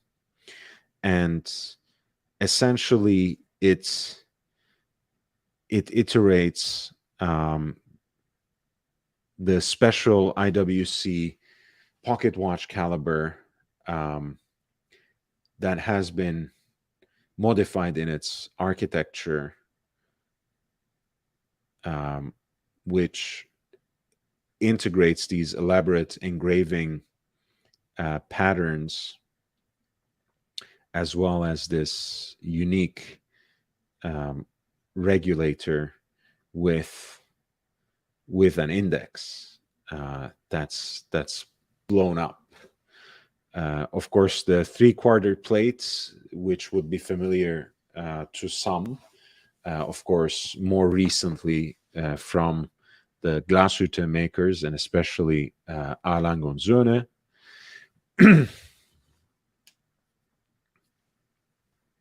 And again, it's finished in a way, in a style, and at a level that you don't necessarily see every day on an IWC piece.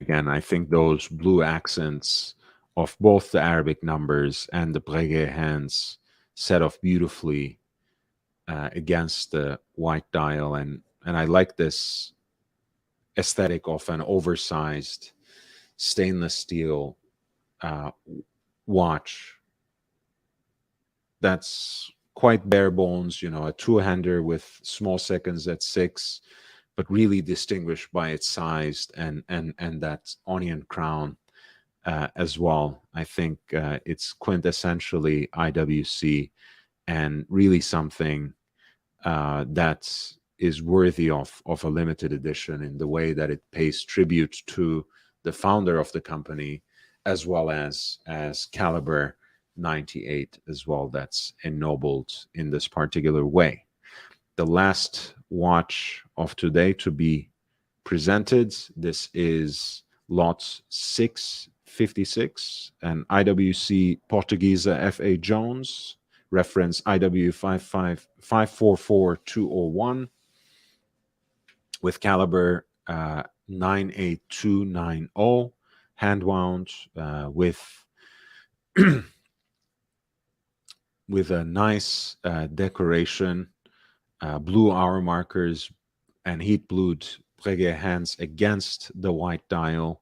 Lovely watch at 43 millimeters in stainless steel, one of 3,000 in stainless steel, with an estimated value of 40 to 50,000 Danish crowns, which at the lower end corresponds to 5,750 in US dollars.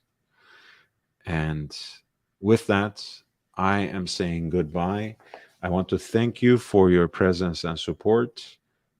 Thank you to El Profesor, who kept trying and trying to help me out as a panel participant. Thank you to Mitch for keeping me company and providing great conversation and entertainment. And thank you most of all to Hideaki Akaiwa, Z-Man, and Big Meech, as well as Jake Brooks, for their super chats. I really appreciate you. I couldn't do it without you guys. And as the first and last super chats, both Jake Brooks and Hideaki Akaiwa are entered into the raffle for the Seiko watch. I will see you guys tomorrow. I will try to do an early stream as well. So hopefully I'll catch up with you sooner than later. I'm signing off now. I look forward to seeing you.